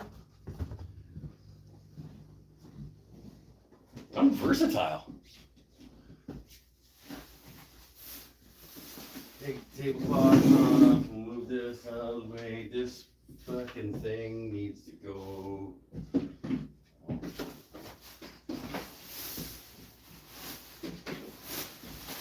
Anyway, you guys let me know. Nadia is probably still around. Let us know if you have questions about the space or the business or whatever. I'm happy to talk about what I do as my regular job. She's always happy to talk about the business and the space and what it is that we do.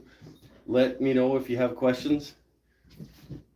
I'm gonna go to live chat. It only took me an hour 42 to remember to go to live chat.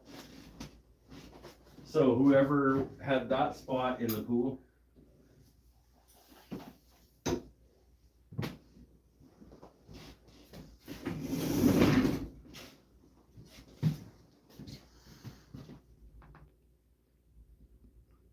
I have more energy in the morning. I sure don't. When I wake up, I want to just go back to bed immediately. Doesn't matter what time it is. Where are the clown costumes you wear for kids' parties?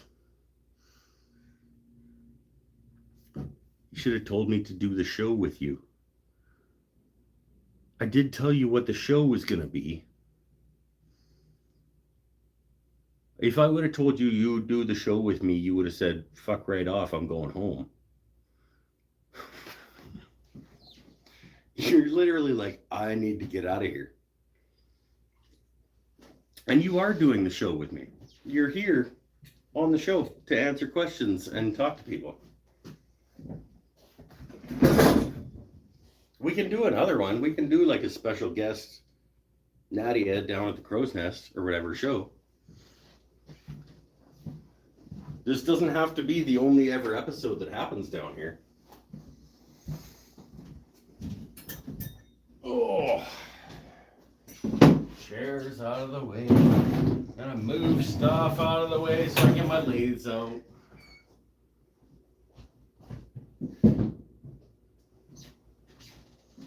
But yeah, what do you guys want to know about the space or the shop or the business or whatever? We're up in the back room. I'm gonna start setting up for pen turning class tomorrow, and I'll get most of the way there probably. Now you should totally come to the live video. She could come if she wants. She could get in her car right now. I'm gonna be at least another hour. She could come down and then help me set up my. Nadia's painted things and stuff. She can have her own damn channel, okay? She actually does have her own channel. It's like private. Purchase the. It's actually making QR codes for Nadia's channel's videos for all of our DIY kits and stuff earlier today. She does have a channel.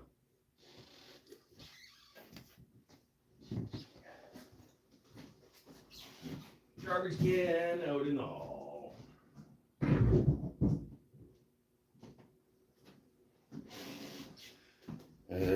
These guys need to get out of the way so I can move heavy ass lathes.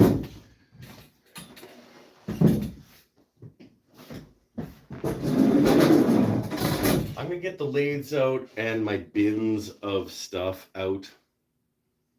I think that's about all I'm gonna do for tonight. The lighting right now is absolute garbage. And I don't know that there's much I can do about that. And I apologize.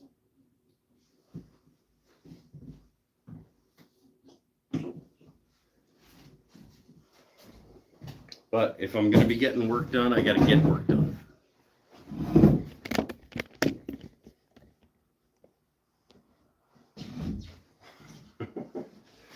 Get the classroom relatively set up for tomorrow. At least get the lathes out, because the last thing I want to do in the morning is lift and haul lathes out of a closet up onto the spot that they're going to be. This is, oh, by the way, I don't think I got to that closet. So this is the closet in the glow room. Some glow paint. The closet in the glow room has my lathes way down under here and behind some stuff. And also my drill press, actually. That's my drill press back there too. So that's pretty sweet.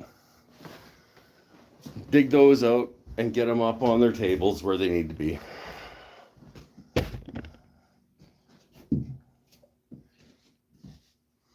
If I get enough energy to get out of PJs, I'll come down. You can be in PJs.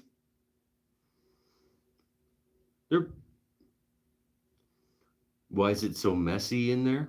In the closet? Like, is that an actual question? The closet's always a fucking gong show. When's the last time you went in the closet to not notice that it's a gong show in there? I put my stuff away all nice, and then everything just gets fucking lumped into the closet. And it's like, I guess this goes here.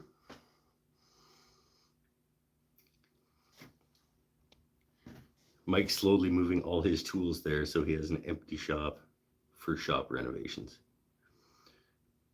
It's not a terrible idea. I just tidied it. What's just? Because I haven't put anything. I put one milk crate of stuff in here because there was a birthday party happening and I couldn't get it to where it actually lives. This is the only thing that has happened since Thursday to that closet.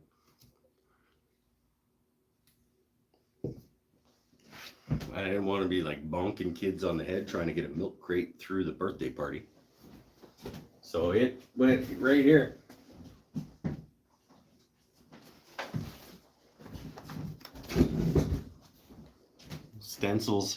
The stencils milk crate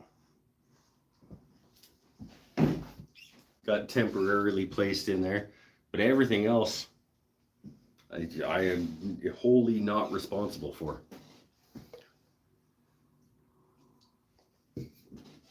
Yeah, it's a shit show. Like this, we got a bin of paint with pumps and stuff that has been just kind of put in there. We've got like this. There's a bucket of pour bucket is just laying in there. I got an air compressor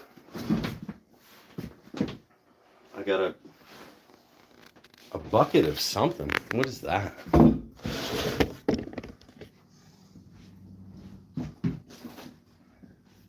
This is mine. This is mine. My little Tupperware dealie and my sandpaper. I got a couple of these. There's a bucket of, I don't know, a couple pieces of 1x2 that look like they used to be shelves.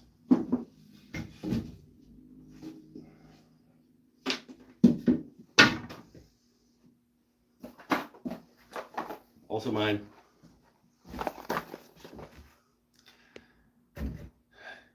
Just build her the left side shelves.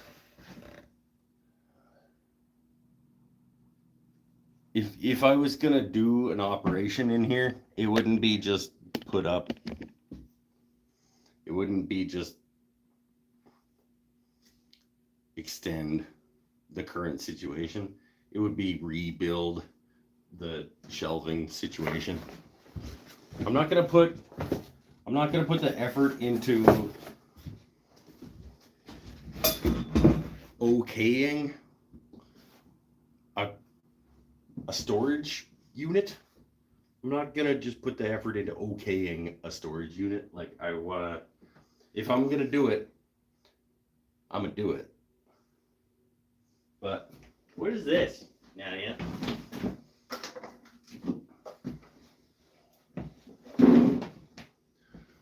Is it Speed Hide interior enamel eggshell latex paint bucket?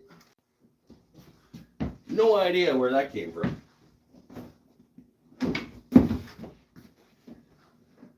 We got stained glass grinder situations. Don't know why we have an air compressor right here that I need to move to get to my lathes, but we're on an adventure. Do these assholes not even have like a grabby? They don't even have a handle on them to pick them up with? That's poor design.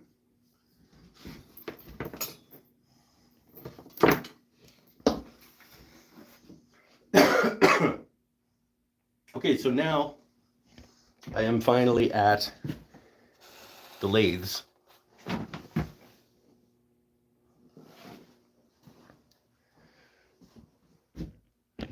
Is that not a handle on top? Sure is. Settle down, okay?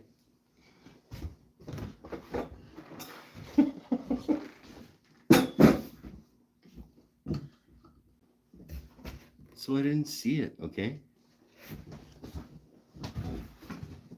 God. This is worse.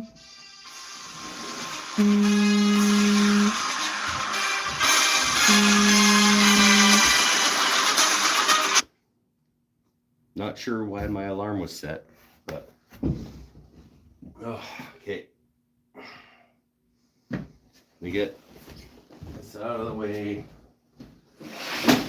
And the chairs out of the way.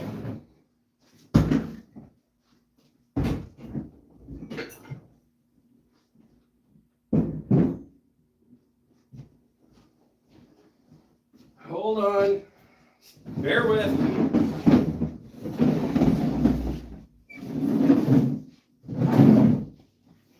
Do I have a clear path?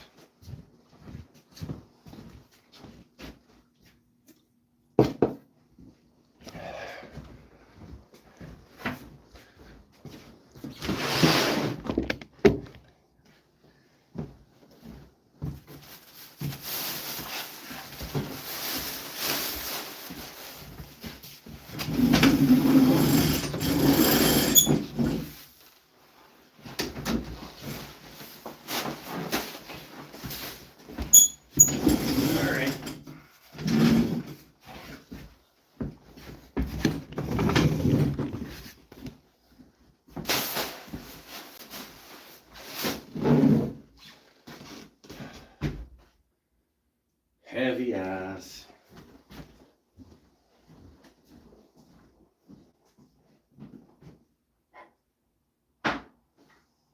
Laguna 1216.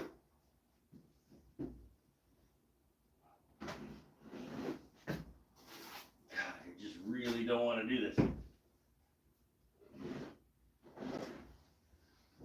Need these things to not live on the floor. It's so bad for my back to picking these things up off the floor.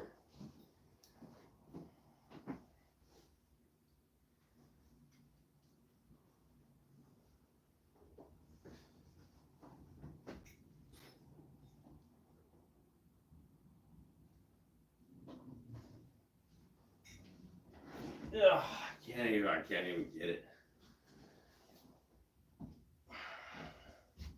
I can't even get it off the ground right now.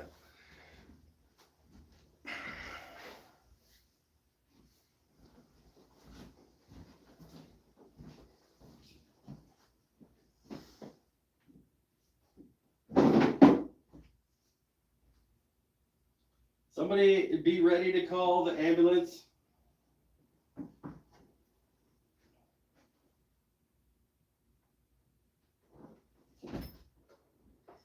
Yeah.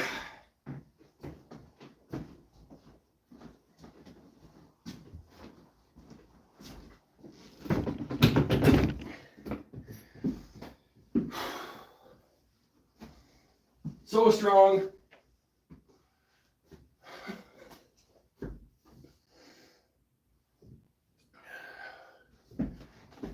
Okay.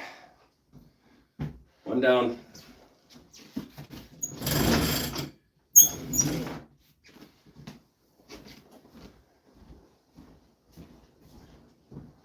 Rikon 70-100.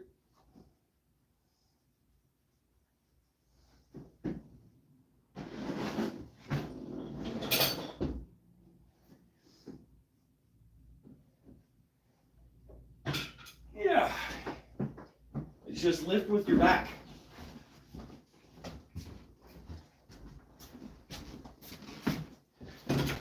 All right.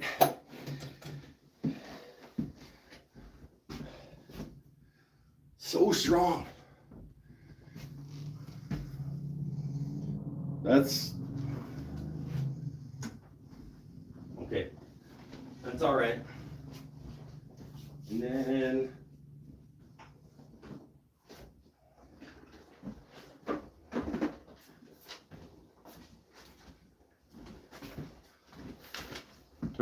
carbides, mask, the Rockler Paul Waldrop gift.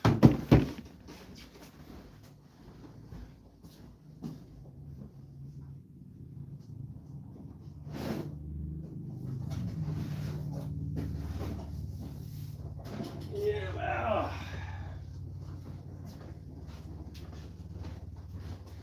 The pen press, the jigs, the woods, the custom.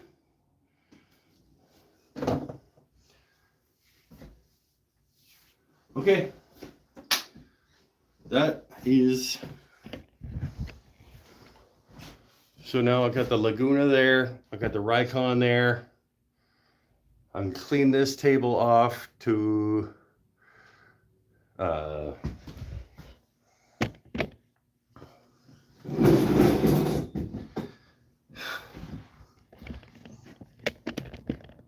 have it not be tableclothed. Step 1, build 2 cabinets on wheels with drawers for the lathe. Yeah, I know. I told her I wanted to build a rolly cart to wheel them in and out of the closet.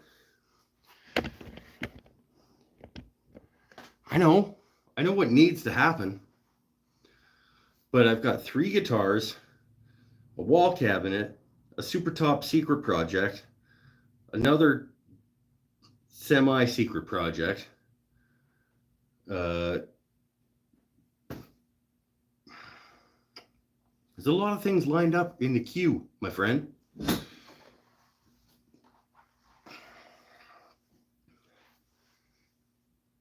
Okay, lathes are out. Sandpaper, I've got Purple Heart, a Paduke. 3 more Padukes. I got some walnut. I've got satin gold, shiny gold, more shiny gold, chrome, some cherry, some more cherry. Ooh, some more cherry, some sapele. Okay, I think I'm okay for blanks and kits and sandpaper.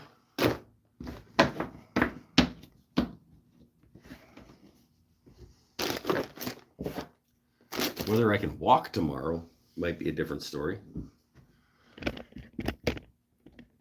Lathes are heavy, my friends. Even the little ones, they're pretty heavy. This is fresh beer. And I have an open one over there. Okay, let's get this stuff over here. Put this stuff over here.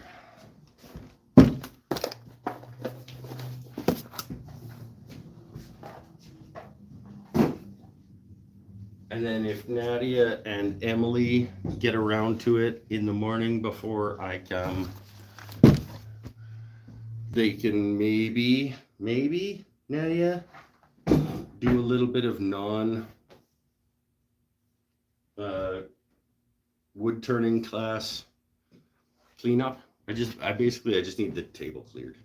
Like the stencils and the compressor and the buckets and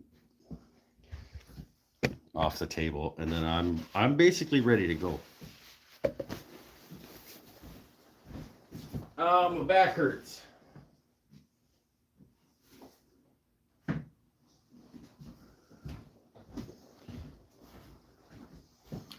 But we'll deal with that when the time comes that we need to deal with that.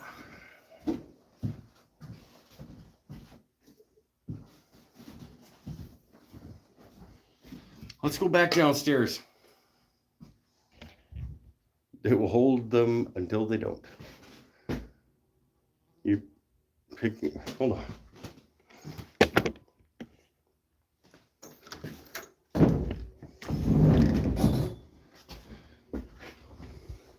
Let's turn it on. I'm done with up here for now.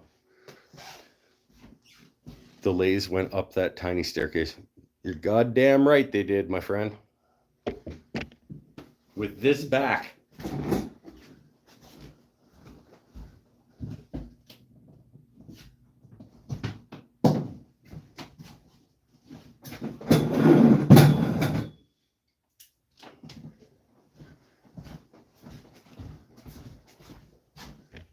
Recognize.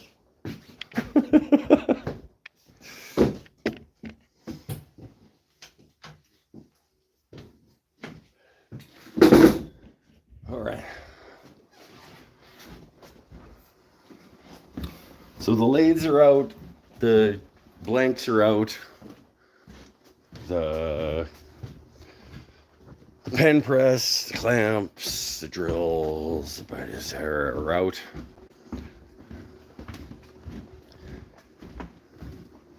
Everything else I'll bring tomorrow. And we'll do turning class. Woo!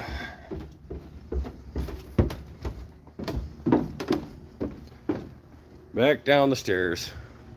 And maybe back outside. All right. How are things, my friends? Surprised those plastic tables can handle the lathe. If you get them directly over where the legs transfer all of the downward force into the ground, cheap plastic fold-up tables, not ideal, but they'll hold the weight. These metal legs on those fold-up tables are transferring the energy straight down. I was a little concerned the first time I did it too. I was like, I don't know if it's gonna hold. But like if you think about the weight transfer, they're going straight down through the table, through the legs, into the ground. It's okay. It's okay.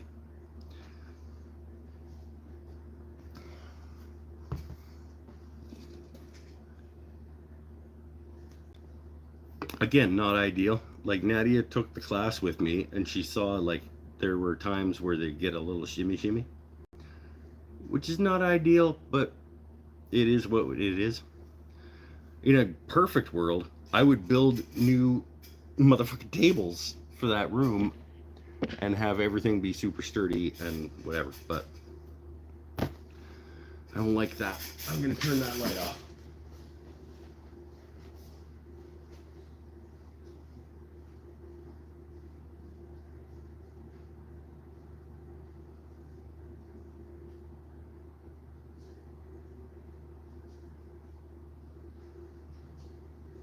I'm gonna have to turn it off later anyway, so I might as well turn it off now so that all the focus can be where it needs to be, right here.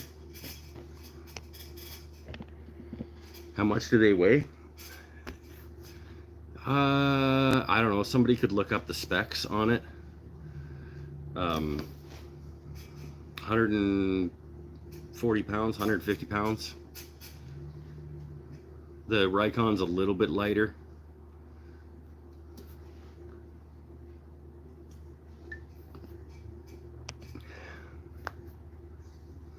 Vibration when doing bowls, that's concerning. Yeah, but it's actually not that bad because of the robustness of the lathe itself, transferring the energy down through the legs into the ground. It's a matter of basically the biggest problem, believe it or not, is when you're cranking the drill bit into the blank using Jacob's chuck, and you're doing this with it, so it's shimmying the table as you're doing this. It's probably the biggest downfall that I've seen so far.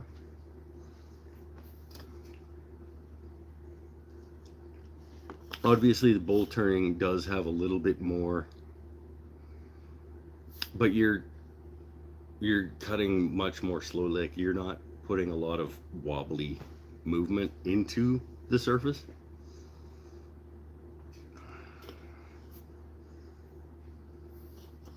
Again, obviously, if I could just build some structurally sound wooden tables for up there, it would be better.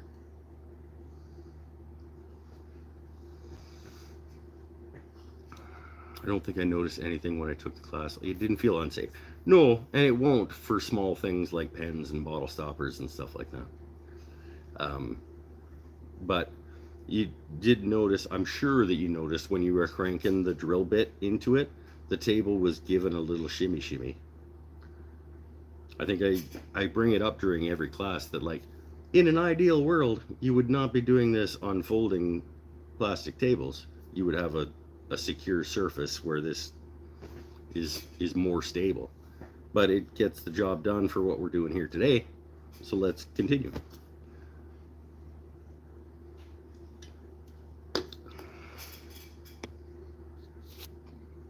You using prep blanks? Well, only sort of. I'm only using prep blanks in that they've been cut down. We do drill them out and glue in the blanks, and glue in the tubes and everything. Like we start with raw wood, sized raw wood, and we go through the whole process. We're not starting with blanks that have tubes already in them.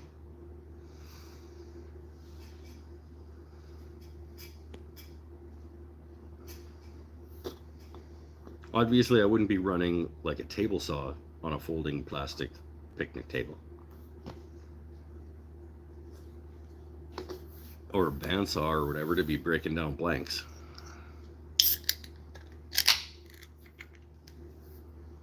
Oh, that was a good stretch. I meant not starting with anything unbalanced. Yeah, no, and even when I do bowl turning classes, I start with bowl blanks. Like they're 6, 7-inch circles that we're gonna put the faceplate on as centered as we can get before it goes up on the lathe. I would never start anything unbalanced. Well, even on those lathes, like those lathes at 150 pounds, even still, you get something spinning at 1,000 RPM that's unbalanced, 150 pounds is not going to keep it secure. So it's one of the limitations of using small lathes is the lack of mass to deal with unbalanced things. So I would never start a rookie bowl turning class out on a folding picnic table with a 150 pound lathe on something that wasn't relatively balanced.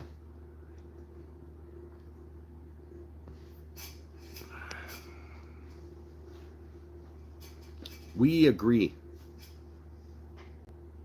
Look at us.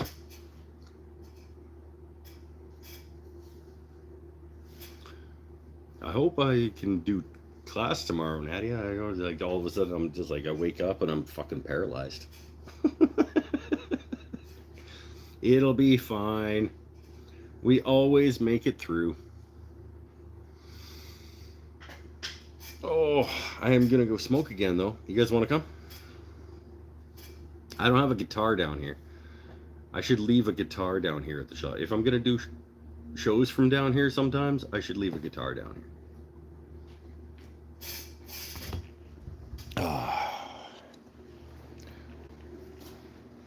Maybe you should have asked for help. For what? Getting my lathes out of the closet? Come on. I just need to have them not stored on the ground. That's the weather stripping on this door just absolutely screams.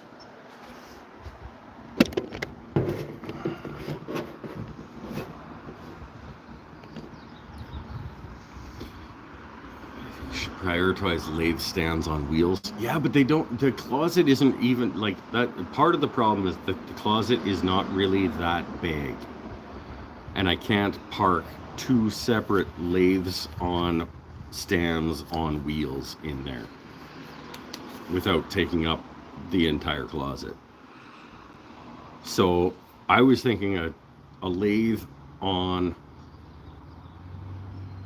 a cabinet with another lathe inside that cabinet, and then at least I can wheel that unit out, and then I'm only pulling one out from underneath to get it up. Your door is in pain. No, it's just really, really good weather stripping that's rubbing on the ground.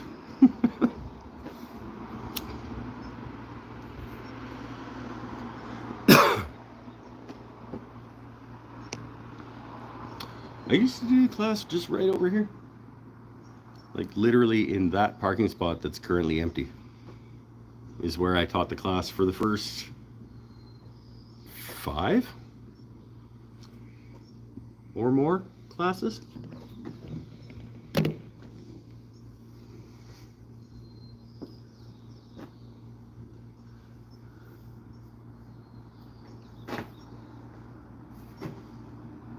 So I've got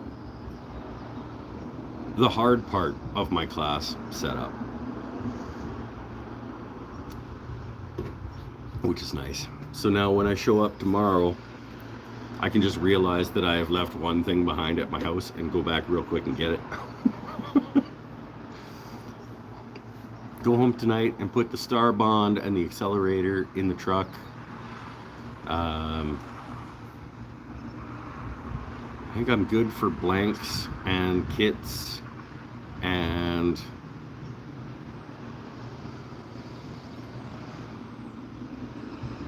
maybe the barrel trimmer might still be at the shop. Should make sure before I come back tomorrow. But like I'm literally like 8 minutes away from the shop. My house is like just over there. So I always come early and get set up, and then if I've forgotten something, I can rip home and get back before class starts if I forgot something. So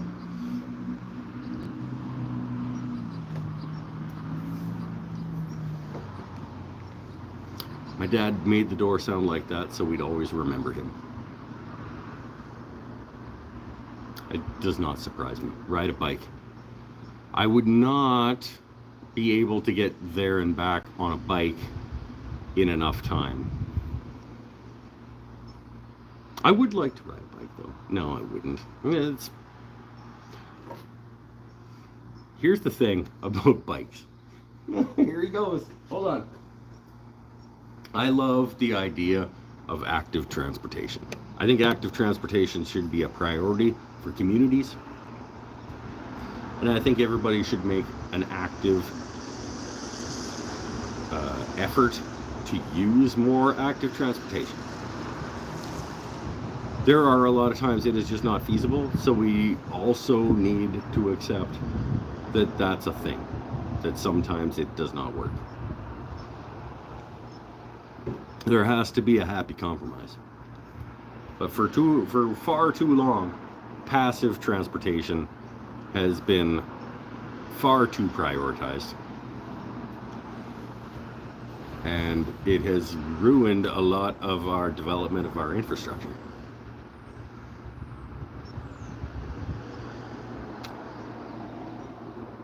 And quite honestly, it made me fat for a long time because it was impossible to use active transportation. Mike for town council. Yeah, shut it. Let's make fun of this guy. Let's just see. I know that he's just, because I know him.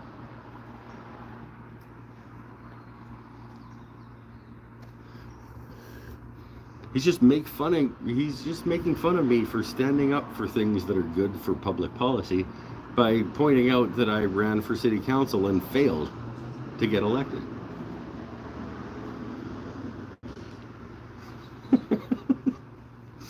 Wait, let me open the spreadsheet so I can record what else we were boycotting. We're not boycotting anything. I'm just saying, for a long time we've been prioritizing the wrong method of transportation over what would be a better method of transportation. And it's caused a lot of problems.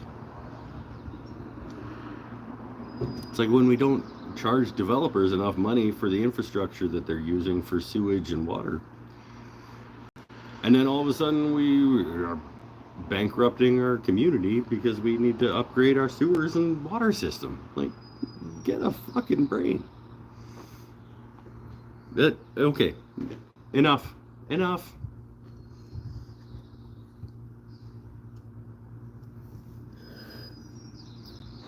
Sometimes this show's gone in a lot of cool directions.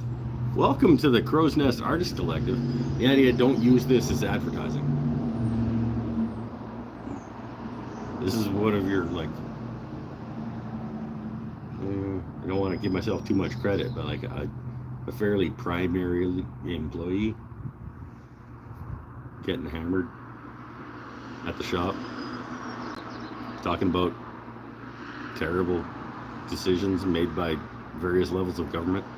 Thought you were going to launch into why Shimano is bad. I don't know what Shimano is, so I can't. Lived in Hawaii and Japan. That was my main transportation to and from work. Yeah, because they had built the infrastructure to do it. She's going to do a voiceover.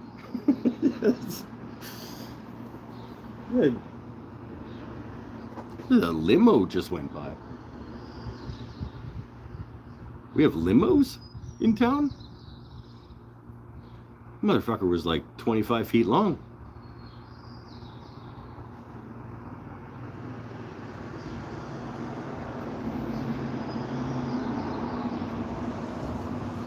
I don't think I've seen a limo in town outside of like prom weekend. Is it prom weekend? Is it graduation already? It's a fishing reel maker. Oh, I do know that name. That's why it sounded familiar. I was in the limo. Okay, well, bye. Have a happy trip down to Black Creek.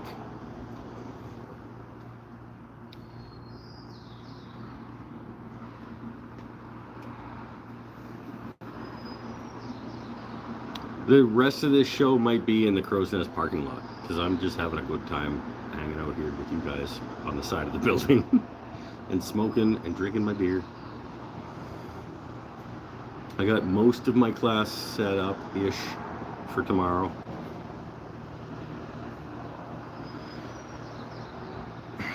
I didn't throw out my back moving the lathes.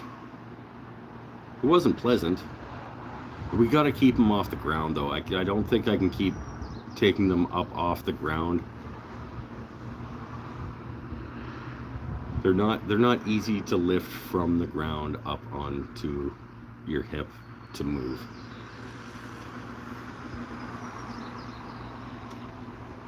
I'll make that cabinet at some point to be able to have at least one of them on top and one of them inside, so that we can wheel it in and out and at least have some reprieve.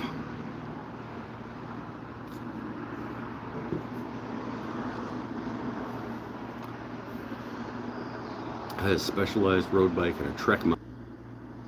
A lot of dollars worth of Glowforge material when we have. It's not great reception outside. Yeah, it's true. Okay, we'll go inside. We'll go inside. You don't let me smoke inside. Yeah, no, our internet isn't top notch down here at the shop. It's like mid-notch.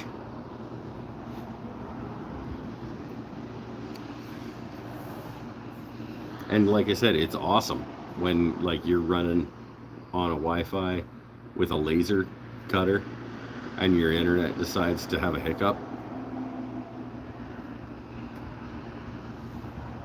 So, all right, I'll go inside.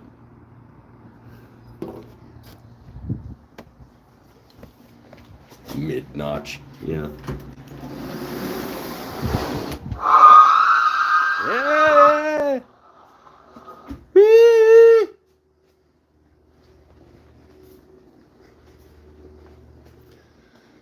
We'll go back inside. We're closer to the router. Should we put a pizza pop in the Glowforge? Oh. The Banshee. Yeah, no, it's pretty, like, it catches people off guard. When we use that door, they go like, the shit is happening.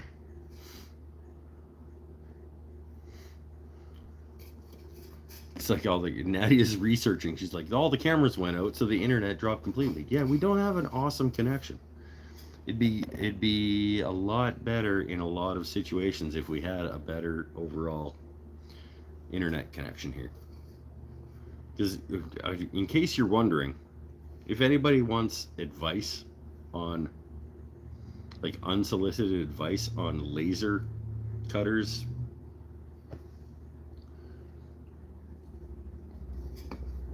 I personally don't think Glowforge is where I would invest.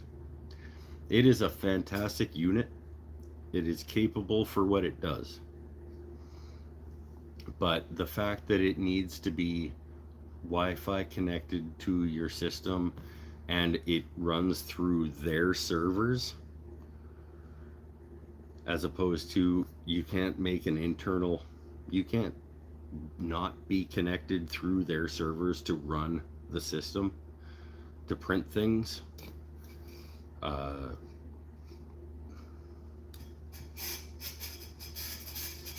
I don't think that's where I would go for a laser cutter.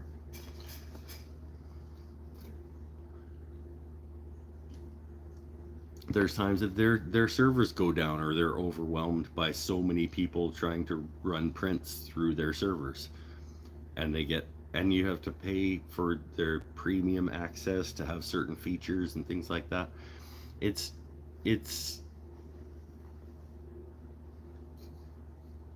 I think it's a great system, but there are things about the Glowforge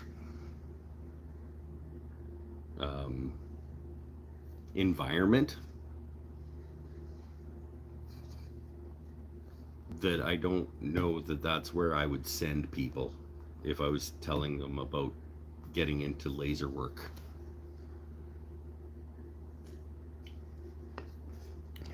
And I'm by no means an expert on computerized lasers,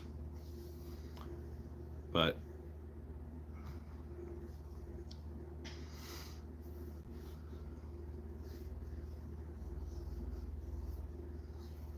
run a cable to the router. What, from my phone? Or no, from the, are we talking Glowforge still? Oh, it's a $10,000 tool that requires a connection to a home-based server that definitely will still be there in 10 years, we promise. Yeah, it's good. Like,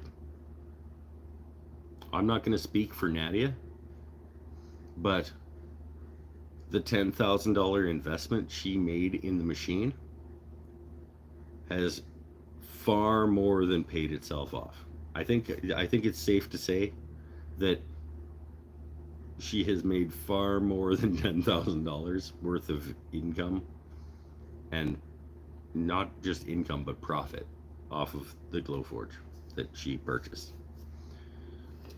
But I think between when she purchased that and now, laser machines have come so far, and there's a lot more companies in the market now, that I don't think that that would be the direction that I would send people.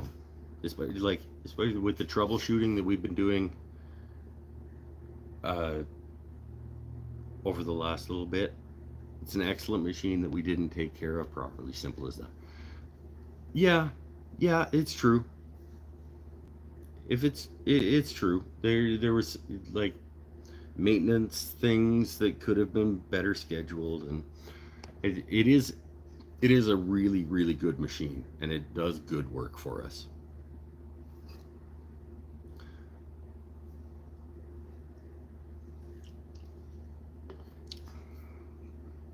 I think since Glowforge as an entity came on the market, there are other options that are worth looking at, but there's no right or wrong answer when it comes to lasers.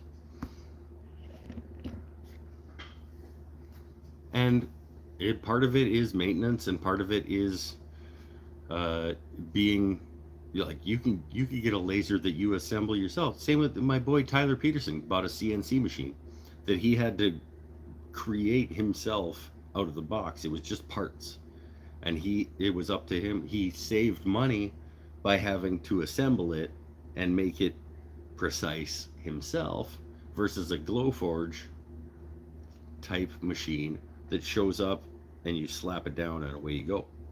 There's advantages and disadvantages to both of those things.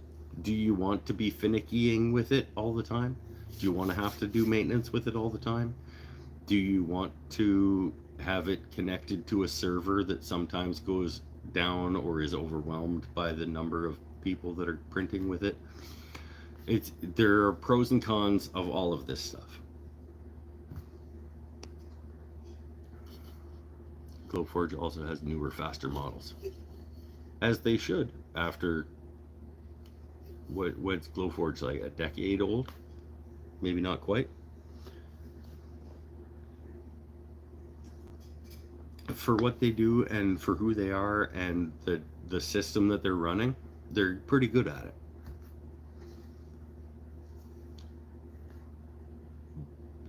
But things do need maintenance, and they do need, same with any tool. It's the same as any tool. The amount of effort you put into the care of it is going to affect your happiness with it. But man, when the Glowforge is frustrating, it is super frustrating. And it would absolutely be the same with any other laser. I'm not bashing Glowforge.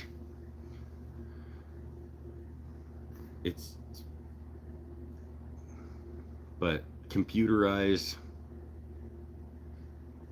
computer operated machines, when they get frustrating, they get super frustrating. Spotify just this week announced that the $100 car thing they released in 2020 is shutting down this December. It's e-waste after that. A computerized car thing. So like Spotify that connects to your car. They released it 4 years ago, and they're like, nope, never mind. That's cool. Thanks, Spotify.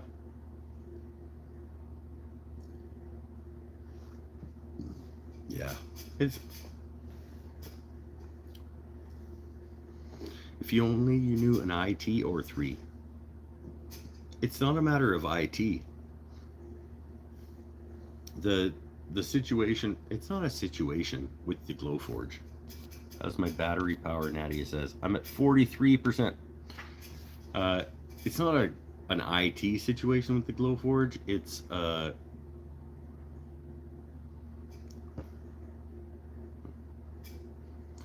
working okay, but it's not working how you want a $10,000 machine to work.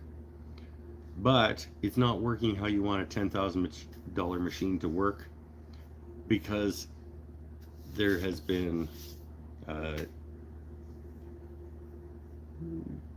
upkeep issues and nobody's to blame.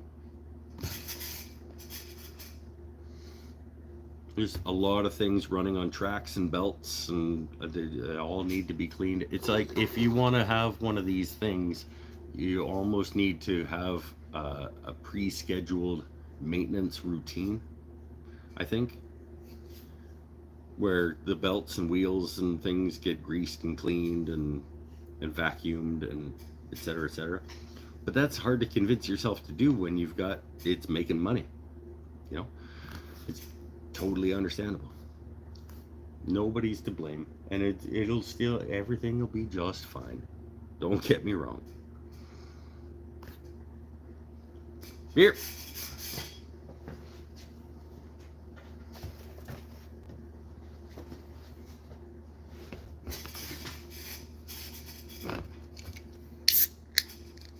Technology is not just plug and play, as much as we would love for it to be.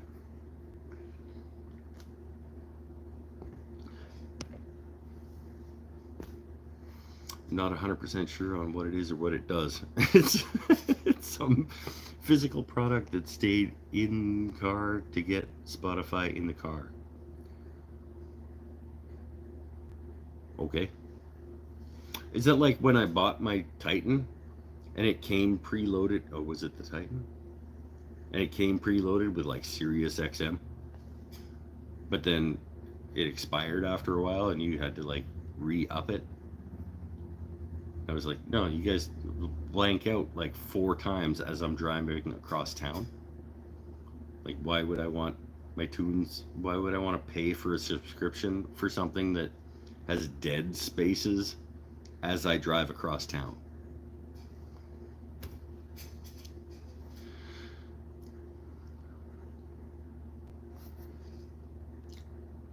I never rely on Wi-Fi for mission critical hardware. I always use Ethernet. I don't know if that, I mean, maybe it is an option with Glowforge. Maybe if it was hardwired into the internet connection, maybe that would be an improvement. I don't know if it can. I haven't done that much research on it.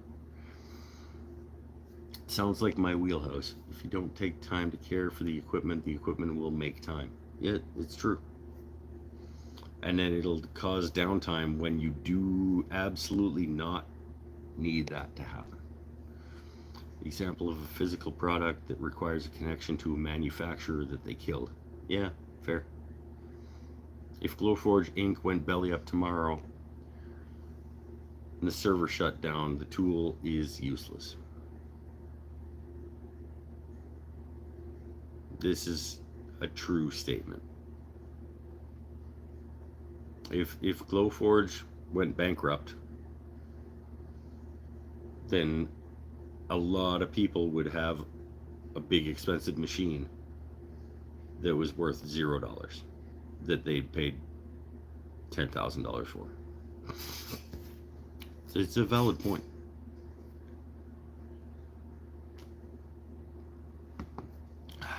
Caduck, vintage and mechanical. Bobbert is here, different background. I'm down here at the Crow's Nest Artist Collective where I work. Doing the show down here tonight. I was setting up my room for turning class tomorrow.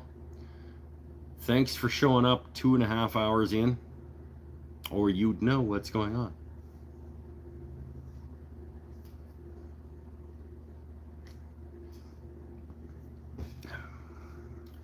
Maybe get off your damn video game and like join us. He probably doesn't even play video games. We're having fun down here at the Crow's Nest. We did a whole shop tour. He's collecting that overtime. Yeah, no, that'd be great. Yeah, you're paying me for this, right? This is marketing. Pretty sure that she should be paying me for all of this free advertising.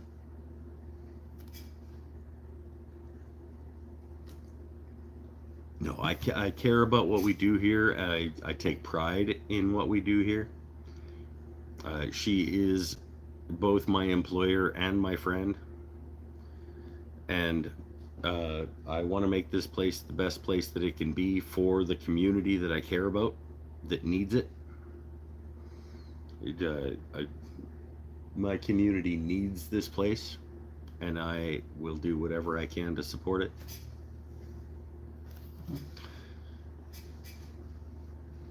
Even if that means working 13 goddamn hours to cover a class from somebody who sucks. I just about spit out my beer. My bad.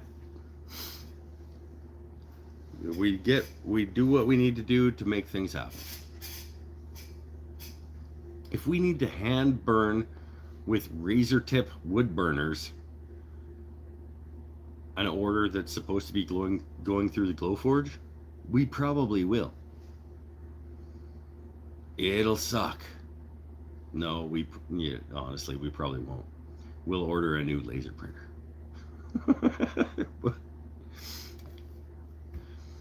You just said that on the internet. I can't. Honestly, like, I can't. What can I say on the internet?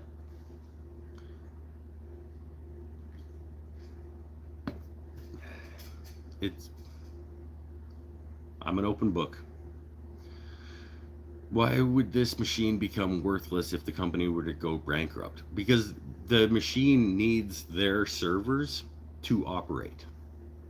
You can't just run it from your computer and print from your computer to the machine. You have to print. The entire system is set up so that your printing goes through their servers to your machine. So if the company goes bankrupt and their servers go down, you can't print.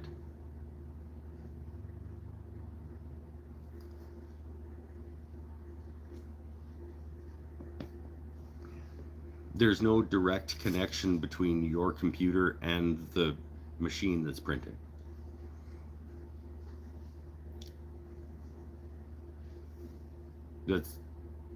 It all has to go through their bank of servers and stuff. So in a hypothetical situation, if that company goes, just like decides to close up shop and go away, you've got nothing. It's not gonna happen, because it would cost them billions of dollars in class action lawsuits and et cetera, but like, it is something to consider, that going through third-party issues, and look how much they made last year, they're not going bankrupt. Well, that's what I'm saying. Like, it's not a realistic thing, but it is something to consider in terms of what you want for your peace of mind or your business or whatever, or as a hobby or whatever. Is there a monthly fee to use the machine that you paid for? There is a monthly premium level with Glowforge. So like, you buy the machine, you connect to the servers, you can do things. But there's the premium subscription where you have additional features that you can access. So that's another thing too, is like you only have access to these certain aspects of what you can do if you have the paid subscription, which I understand from a business perspective.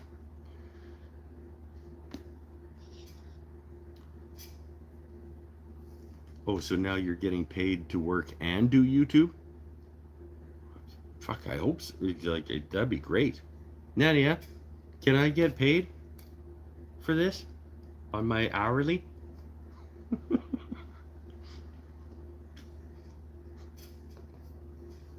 Like, can I clock these hours for doing this show? Please say yes, please say yes, please say yes. It wouldn't cost them anything with the EULA that you signed. I didn't sign anything, okay?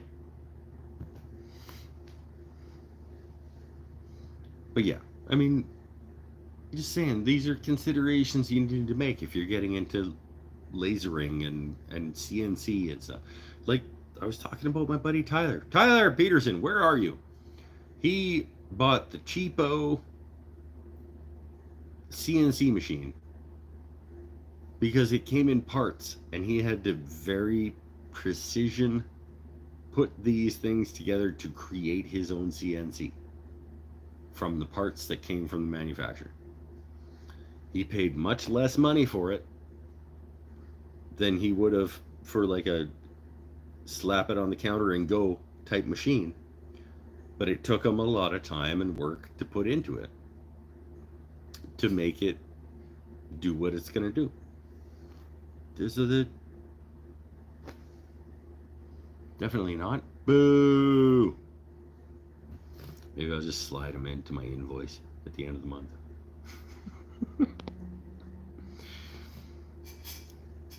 Isn't community outreach part of your job? Ooh, that's a good point, Todd. Technically, it's in my job title. Community outreach is in my job title. And that's what I'm doing here, Nadia. Todd's got a good point.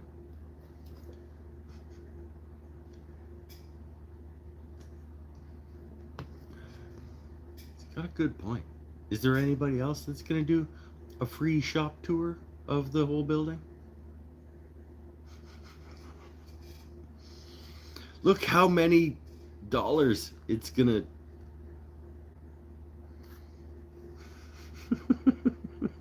This show is gonna make us so many dollars as a business.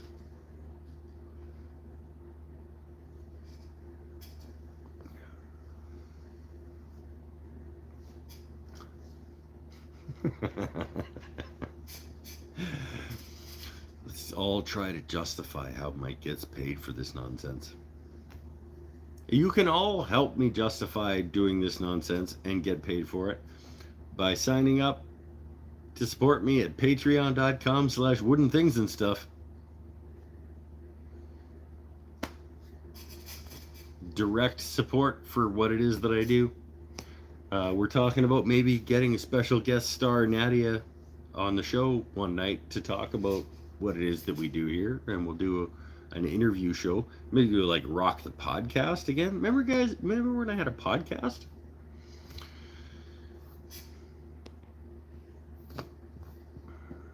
Probably on Nadia's bad side again now. Well, stop being a dick. You just drink on the job. That's probably why I'm not getting paid right now. It's because of the beer.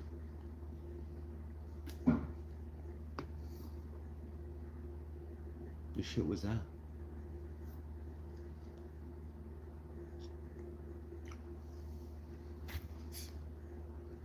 I would pay money to charity to watch a Nadia and Todd, like big, like big, fat, cushy boxing gloves. Not like I'm gonna hurt you boxing gloves, but like, or American Gladiator, like giant Q-tips. That'd be cool. Nadia and Todd, like on a balance beam with giant Q-tips. They're like American Gladiator style. Hey Brian, how are you, my friend? I was on Brian's show again this week. It's just sometimes on Wednesday, I'm like, just pop onto Brian's show and hang out. Brian's getting more and more, he's trying to go more and more maker. So he's picking up as much information as he can from people who make things. That's what we do down here at the Crow's Nest Artist Collective. We make things and create. And support people who want to make things and create. Brian, welcome to my work.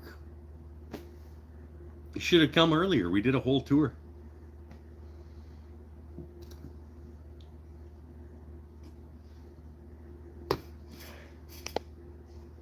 Crow's Nest Ghost? It sounded like somebody was just like throwing rocks at the outside of the building. It's good. Thanks for coming in. Oh yeah, I'll always come in if I happen to be around. Sometimes you send me the link to the show and I'm like, I'm teaching this week, my friend. Wednesday night is also when I do teach painting nights. It's on Wednesday nights, so I can't watch those ones because I'm in the middle of teaching oil painting. Got one this week. This week's crazy. Tomorrow is pen turning. Wednesday is, well, today was resin. Last night was jellyfish. Today was resin. Tomorrow is wood turning. Wednesday is oil painting. Next Saturday, I think, is probably resin again.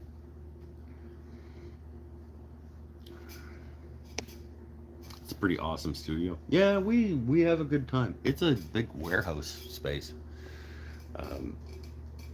with mezzanines and all kinds of cool stuff. Classes and workshops and parties and nonsense.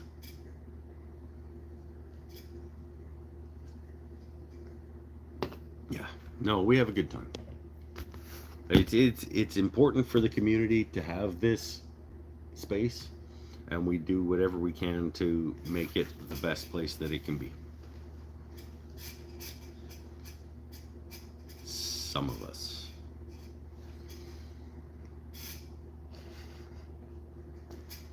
Settle down. That would be definitely a dream building to have, and it wouldn't even need to be that big. I could make a go with my shop at a quarter the size of this building. I could do, I think 25 by 25 would be just absolutely perfect for what I want to do. 25 square would be fantastic. Like, well, obviously, yeah, I don't even say obviously bigger is better. 30 by 30, so I could have a big assembly table in the middle of it or something would be great. But we do so many different things here. We need the different separated spaces and stuff. Definitely want the mezzanine. Yeah, especially like that's one of the big classrooms up there over the top of those paintings. That's a big mezzanine. That's like our main classroom. I'm not gonna do another whole tour, but yeah. And then there's another room on the back that I'm teaching in tomorrow.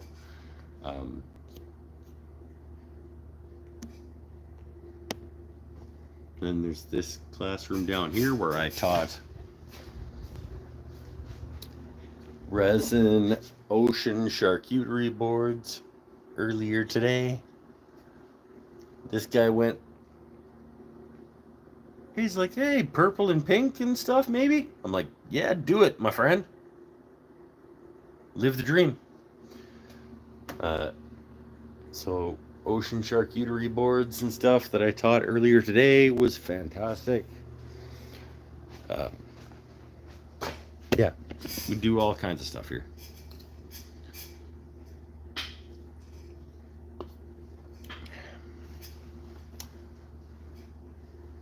I think maybe Nadia is waiting to come get me and take me home. That sounds dirty.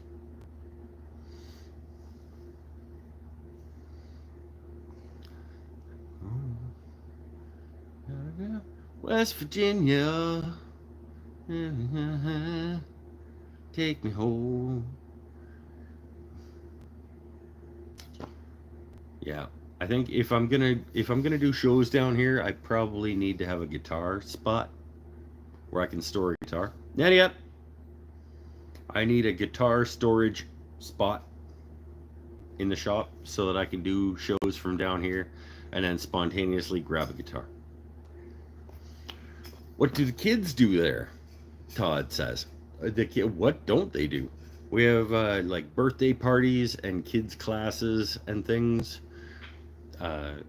You can look at the schedule. My friend Pernell is going to put up a link. No, he's not. To the class list schedule that we have here at the shop. Summer camps and kids classes, and we do kids learn pottery wheel. Back there we have 8 pottery wheels that the kids play on, and all kinds of kids classes and birthday parties and all the time. Finger painting? No, it's actually teaching art, my friend. It's not just make a mess on the table. We're teaching them a love of creativity. We're trying to instill in them a love of being creative. So however that needs to happen. Today we had a group of kids up on the mezzanine doing a birthday party, and they just took a bunch of hats, like blank pink and blue and black hats. We got a bunch of patches and paints and stuff, and they just got to like customize their own hat. You pick the hat that you want. You can put some like stickers and patches and stuff on it, and then paint little accents on it, and just express yourself through your hat. That's cool.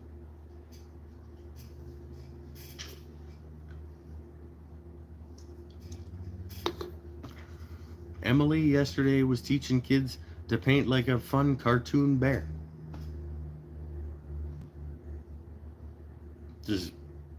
But your cartoon bear isn't going to be the same as my cartoon bear.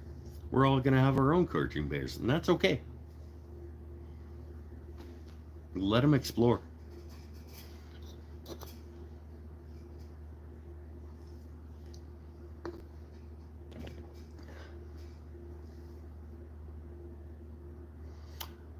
I think I'm gonna have one more beer and go back outside and hope I don't drop the signal again. And then maybe we'll get this wrapped up so that Natty can come pick me up and take me home. Country Road, West Virginia.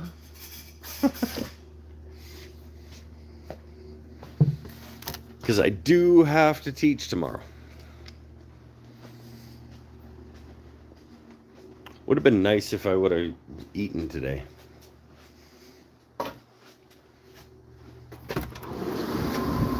Man, today was... Apparently I can't go outside. As soon as I went outside and set you guys up, it was like, nope. It actually gave me the option to like, do you want to cancel the stream?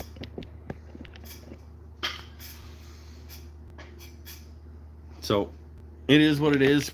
We're going to call this one for tonight, I guess.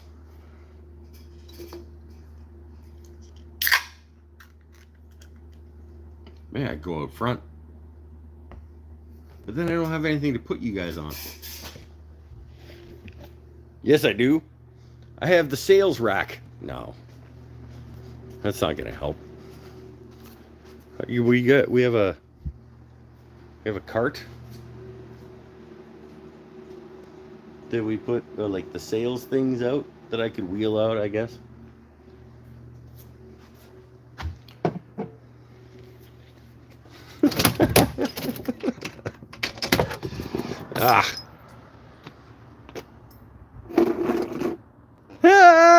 He wants to hear the door again. All right, well, let's bring the... All right, we'll bring the sale rack out.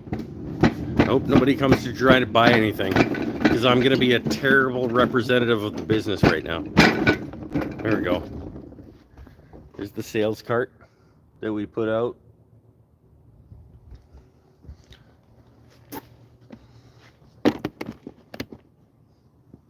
Hey! Oh, look, I can drive you guys around the fucking parking lot. That's cool.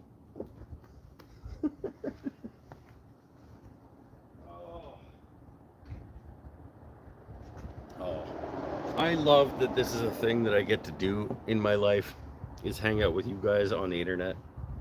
Even when it's not in my shop. Now, I actually kind of want to do, like, maybe a once a month.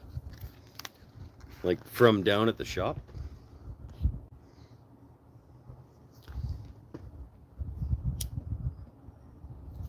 And we do a special guest. We do Nadia next time, and then the time after that, we'll do special guest Noella, and then the special guest Emily, and then the special guest Alyssa Penner, and the special guest Megan Evans. Most of those people will not put up with this nonsense, though.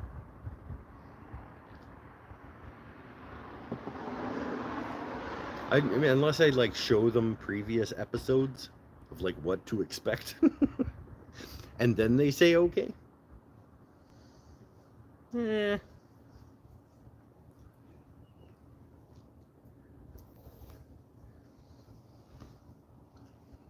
But we do what we do, and I love it. Precondition them. Yeah, we did like slowly break them in and turn them into weirdos as well. We're all weirdos. Everybody, like, everyone's weird in their own way. And all we need to do is embrace that for ourselves and accept that other people might not.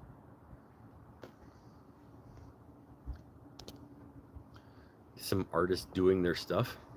Yeah. That's literally what we do. We just get artists doing their stuff, and we encourage them to do their stuff and help them improve at doing their stuff, whatever that means for them. Because it doesn't matter to me whether I think that this is better or worse than what you did before. It matters what you think is better or worse than what you did before.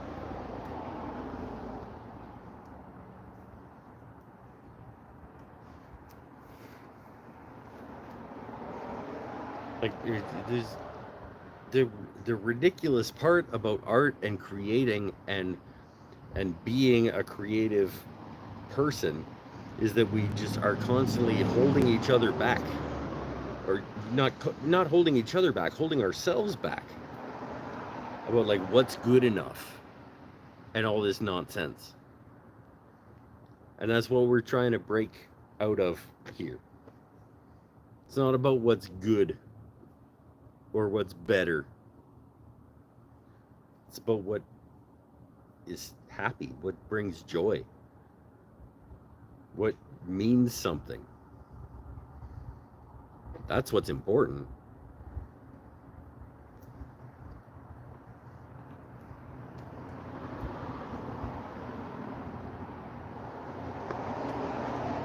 This looks like a little like portal into a world. And it is kind of what it is. This is the doorway. It's kind of a portal into a different world.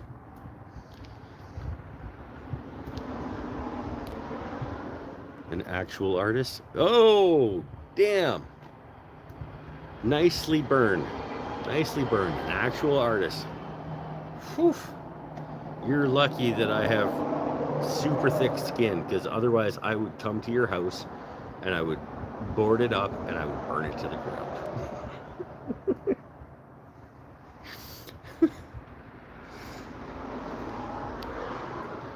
And some guitar playing. I appreciate you appreciating the guitar playing. Maybe once in a while.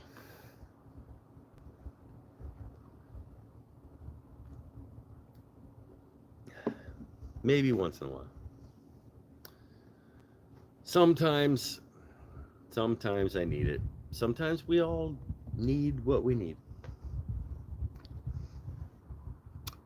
Aren't there award-winning artists there? Yes, there absolutely are. Nadia has won awards. I have won awards. Alyssa, I believe, has won awards. Probably Larissa has probably also won awards.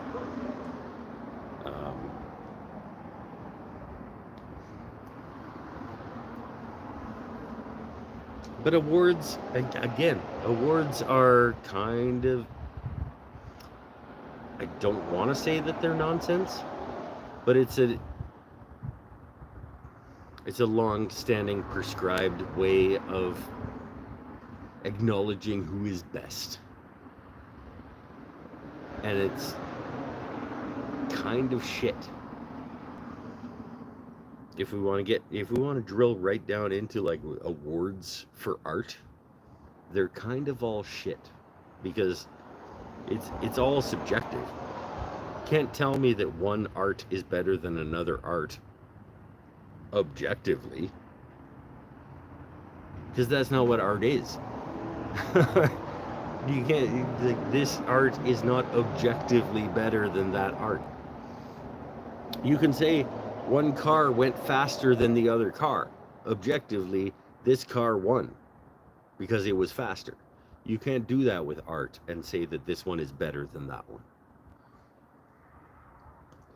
So art awards, as awesome as they are and as prestigious and whatever, let's temper things a little bit.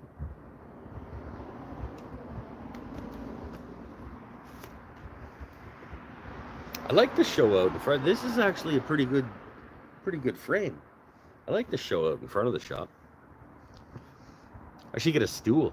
Whatever stool I'm gonna steal, I should bring out here. No, he means awards for art.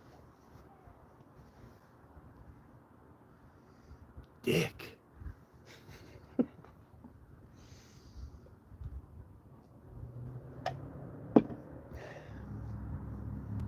Yeah. No, I'm just rambling now. And we are right beside the highway. So we're gonna get traffic. There's a random limo that went by. Nadia was in the limo, apparently, that went by. I kind of wanted to just pull in. Nadia, you can come anytime. How about we shut the show down whenever Nadia shows up to give me a ride home?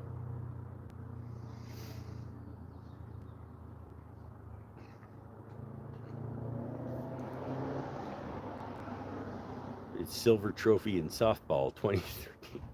Yeah, I won best most improved batter in the baseball tournament when I was 14. I'm an award-winning artist.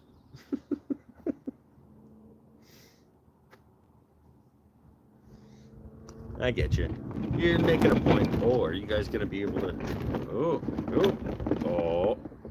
This is not gonna work. Hold on. See if we can drag.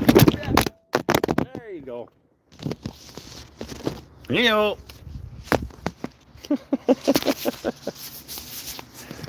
Oh, how was that for you guys? We'll bring you back inside.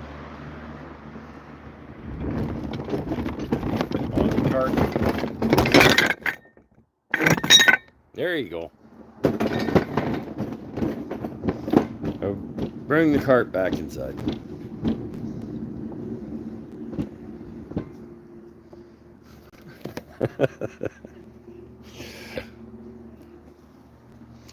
All right, I'm gonna lock it up.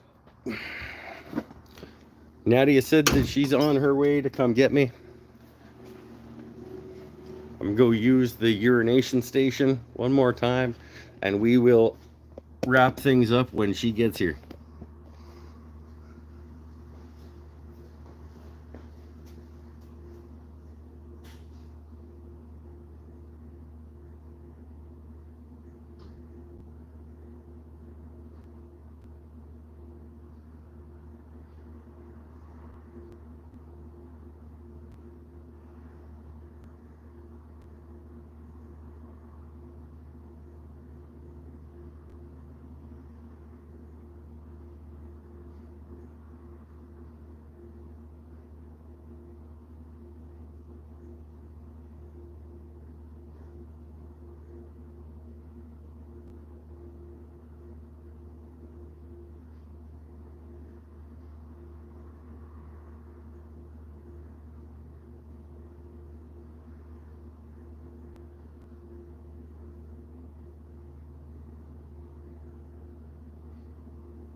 Ready?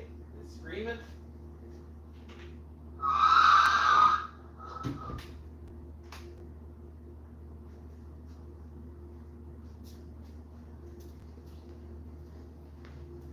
All right, we're all locked up.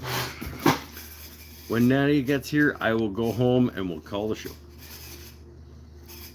Greg, do the Hot Pocket in the Glowforge. I don't want to disrespect my friend that way. She asked me not to. I can be as funny as I want and pretend like I'm gonna, but it's left my beer over here.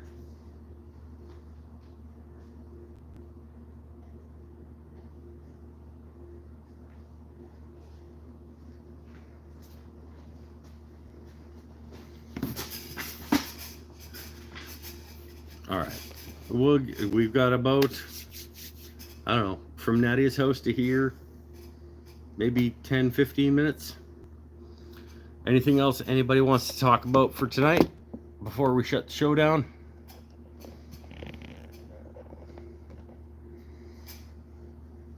Because that's about what we're looking at. She's going to come charging in and being like, never again! Can you do the show from my shop?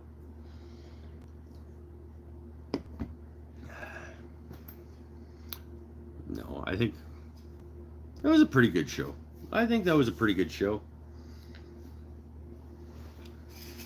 If you only caught some of it, go back and watch the rest of it. We did a whole tour.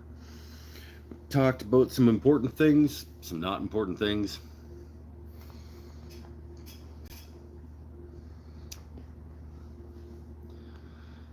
I'm gonna teach pen turning tomorrow and paint night on Wednesday. I think I'm gonna teach about 6 classes in 8 days this week. So the cabinet is not getting progress the way that I had hoped. But life goes on. I think next Saturday will be a resolution update as we will be 5/12 through the year. Okay, I'm confident in that. You got your spreadsheet ready?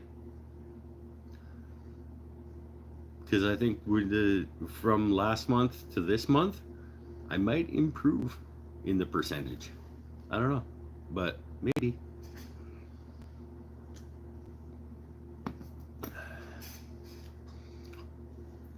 If next week is the resolution update week, what was my percentage last week or last month? We had different percentages for each resolution. I think, I don't know, we'll see. We'll see. I think we'll wrap this one up. Should we wait for Nadia and see if she comes in and we can all say hi?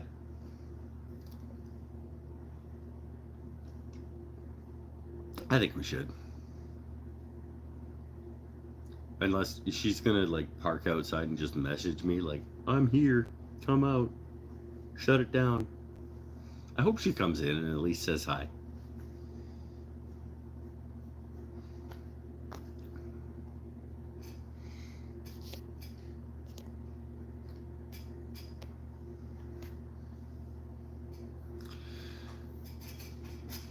Waldrop wasn't here tonight. He was not.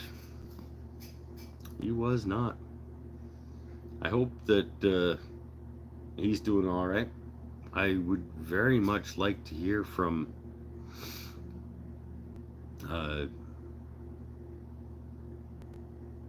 Joel.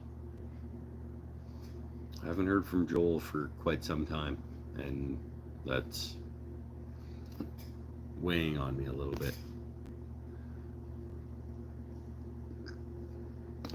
I would once again like to remind you that you need to take care of yourself. Up in your brain box, reach out to people if you're struggling.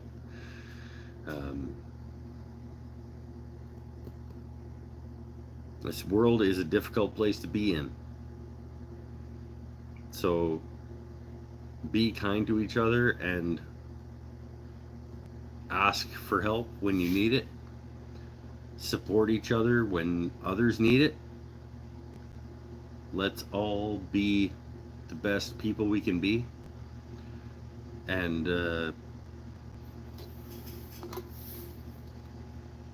yeah, I don't know what else to say, but sometimes things are harder than other times, and we need to realize that and support each other through that. That's why at some point, theoretically this year, it might not happen, but one of the resolutions that my friend Pinnell, who makes fun of me all the time for being shit, one of my resolutions for this year is to do a community fundraiser for mental health. And I'm hoping that it maybe still happens, but it might end up being a carryover for next year, just because so busy. But it's important. It's important. It's accountability. Yeah, that's what it is. It's not just being a dick. It's you're on my team.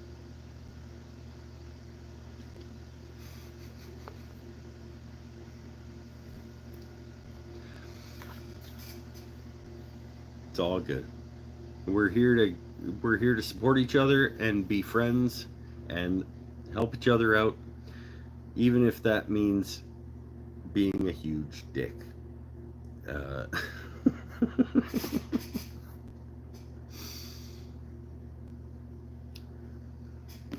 kind of just want to keep babbling until Nadia shows up to see if she parks. Oh, okay.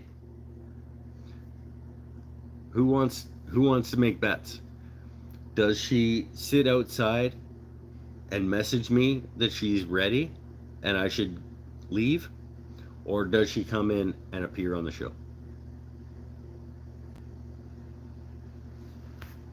What are you guys' thoughts? Does she just like, okay, come outside, shut it down? Or does she come in and be like, hi everybody, I'm Nadia? Or somewhere in between those things. I think she's gonna, oh, I could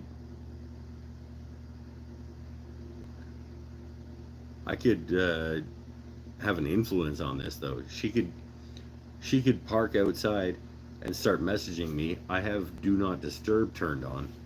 So she could park outside and start messaging me and I don't even know. And I could just like wait here until she comes in. I could skew the probability.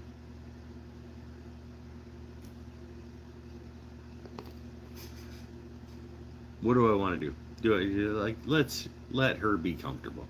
If she wants to park outside because she's in PJs and give me a ride home, I should let her do that, right? I shouldn't force her to come inside and pull me out of the shop. I should probably clean up my empty beer cans. Meh.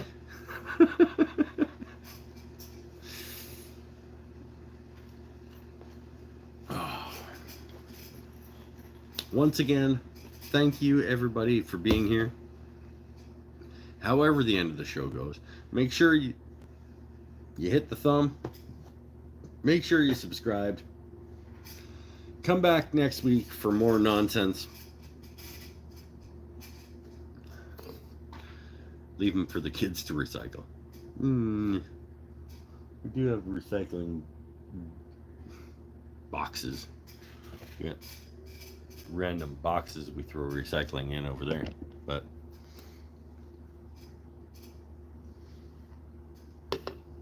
I don't know. I love this place. This is like my ideal warehouse, just filled with art and the energy of creating. I would like for that wall to be fully drywalled. Like it's not exposed insulation.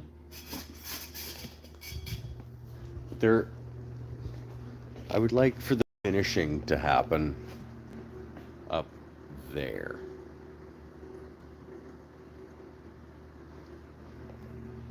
But this,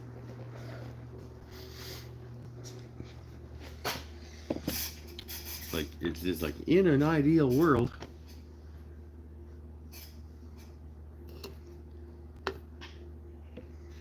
it doesn't negatively impact the atmosphere in here or the work that we do.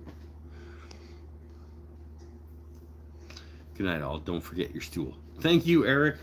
When she gets here, I'm gonna be like, look, lady, which of these stools can I steal?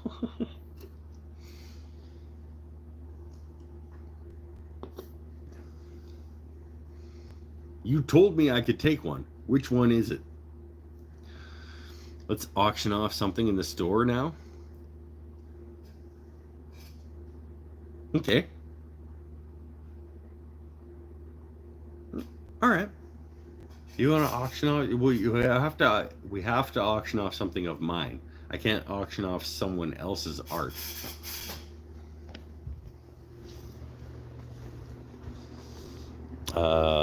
I have some bowls down here.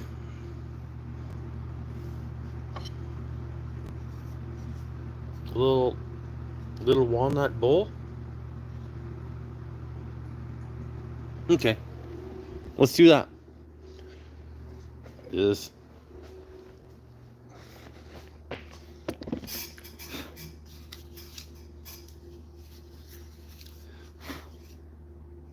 a little dusty. I'll clean it up. I'll clean it up before it goes in the mail. Oh, she's literally honking. The little walnut bowl, I want to say about 4 inches across and 1.75 inches deep. Come in. Come tell yourself about the people. So, little walnut, black walnut bowl.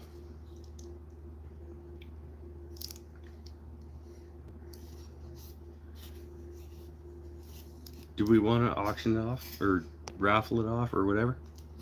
We can do it. But we gotta do it quick because my ride's here. So if you actually want to bid on an auction on an item from the shop, $20. Bill Krulik, $20. Okay, we'll go. Hi. Yeah. I made her come in. Okay, $20. We go. What should we give it? Like a time frame, or like it's got to be plus shipping though. Like I'm not paying for the shipping on the thing. Yeah, these That's dust gonna are also awful. cost me $20. I know I gotta take like all my bowls off the shelf and like re-oil them and stuff. But it'll be a freshly oiled walnut bowl, 4-ish by 1.75 inches. You asked for it. Somebody bid on it. I can't sell it for $20. I can't. But we can call it and we'll try it again next time. Why Travel has to bid since it was his idea. Right? Right? I won't bid because shipping, yeah. Eric he's gonna pay like $40 Somebody to bid buy 20. I know the $20 like plus shipping. Yeah, Bill, I'll sell it to you for 20 plus shipping if that's what the actual bid is. But let's get the show wrapped up. My ride's here. Look at the gorgeous hair. Look at it.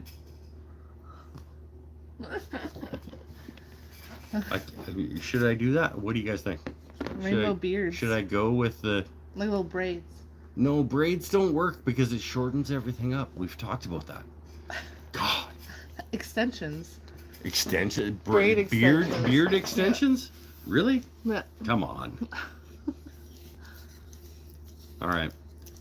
We'll call off the auction on the bowl because I haven't heard from Bill about whether it's 20 plus shipping that he's bidding. We'll wrap it up for tonight. Stay happy, stay healthy, stay safe, everybody.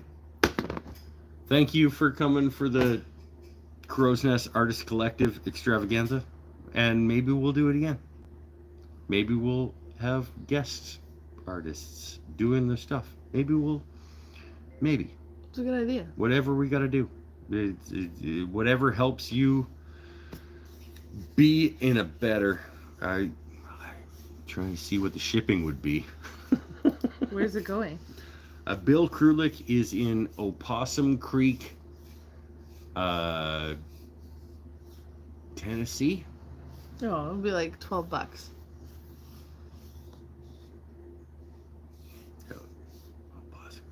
Kentucky? Bill? It's cheaper to go to the States than it is to Tennessee. Hey, hey-o. Yeah, it'll probably be like $12. Okay. $32. And Nadia gets 4 of it, and then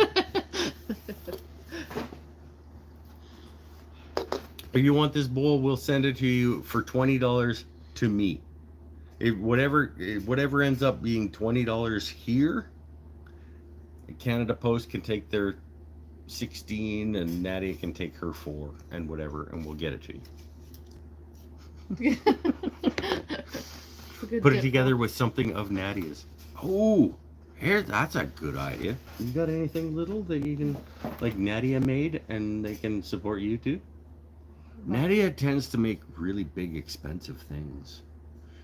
Usually, Nadia doesn't really make like little mini bits.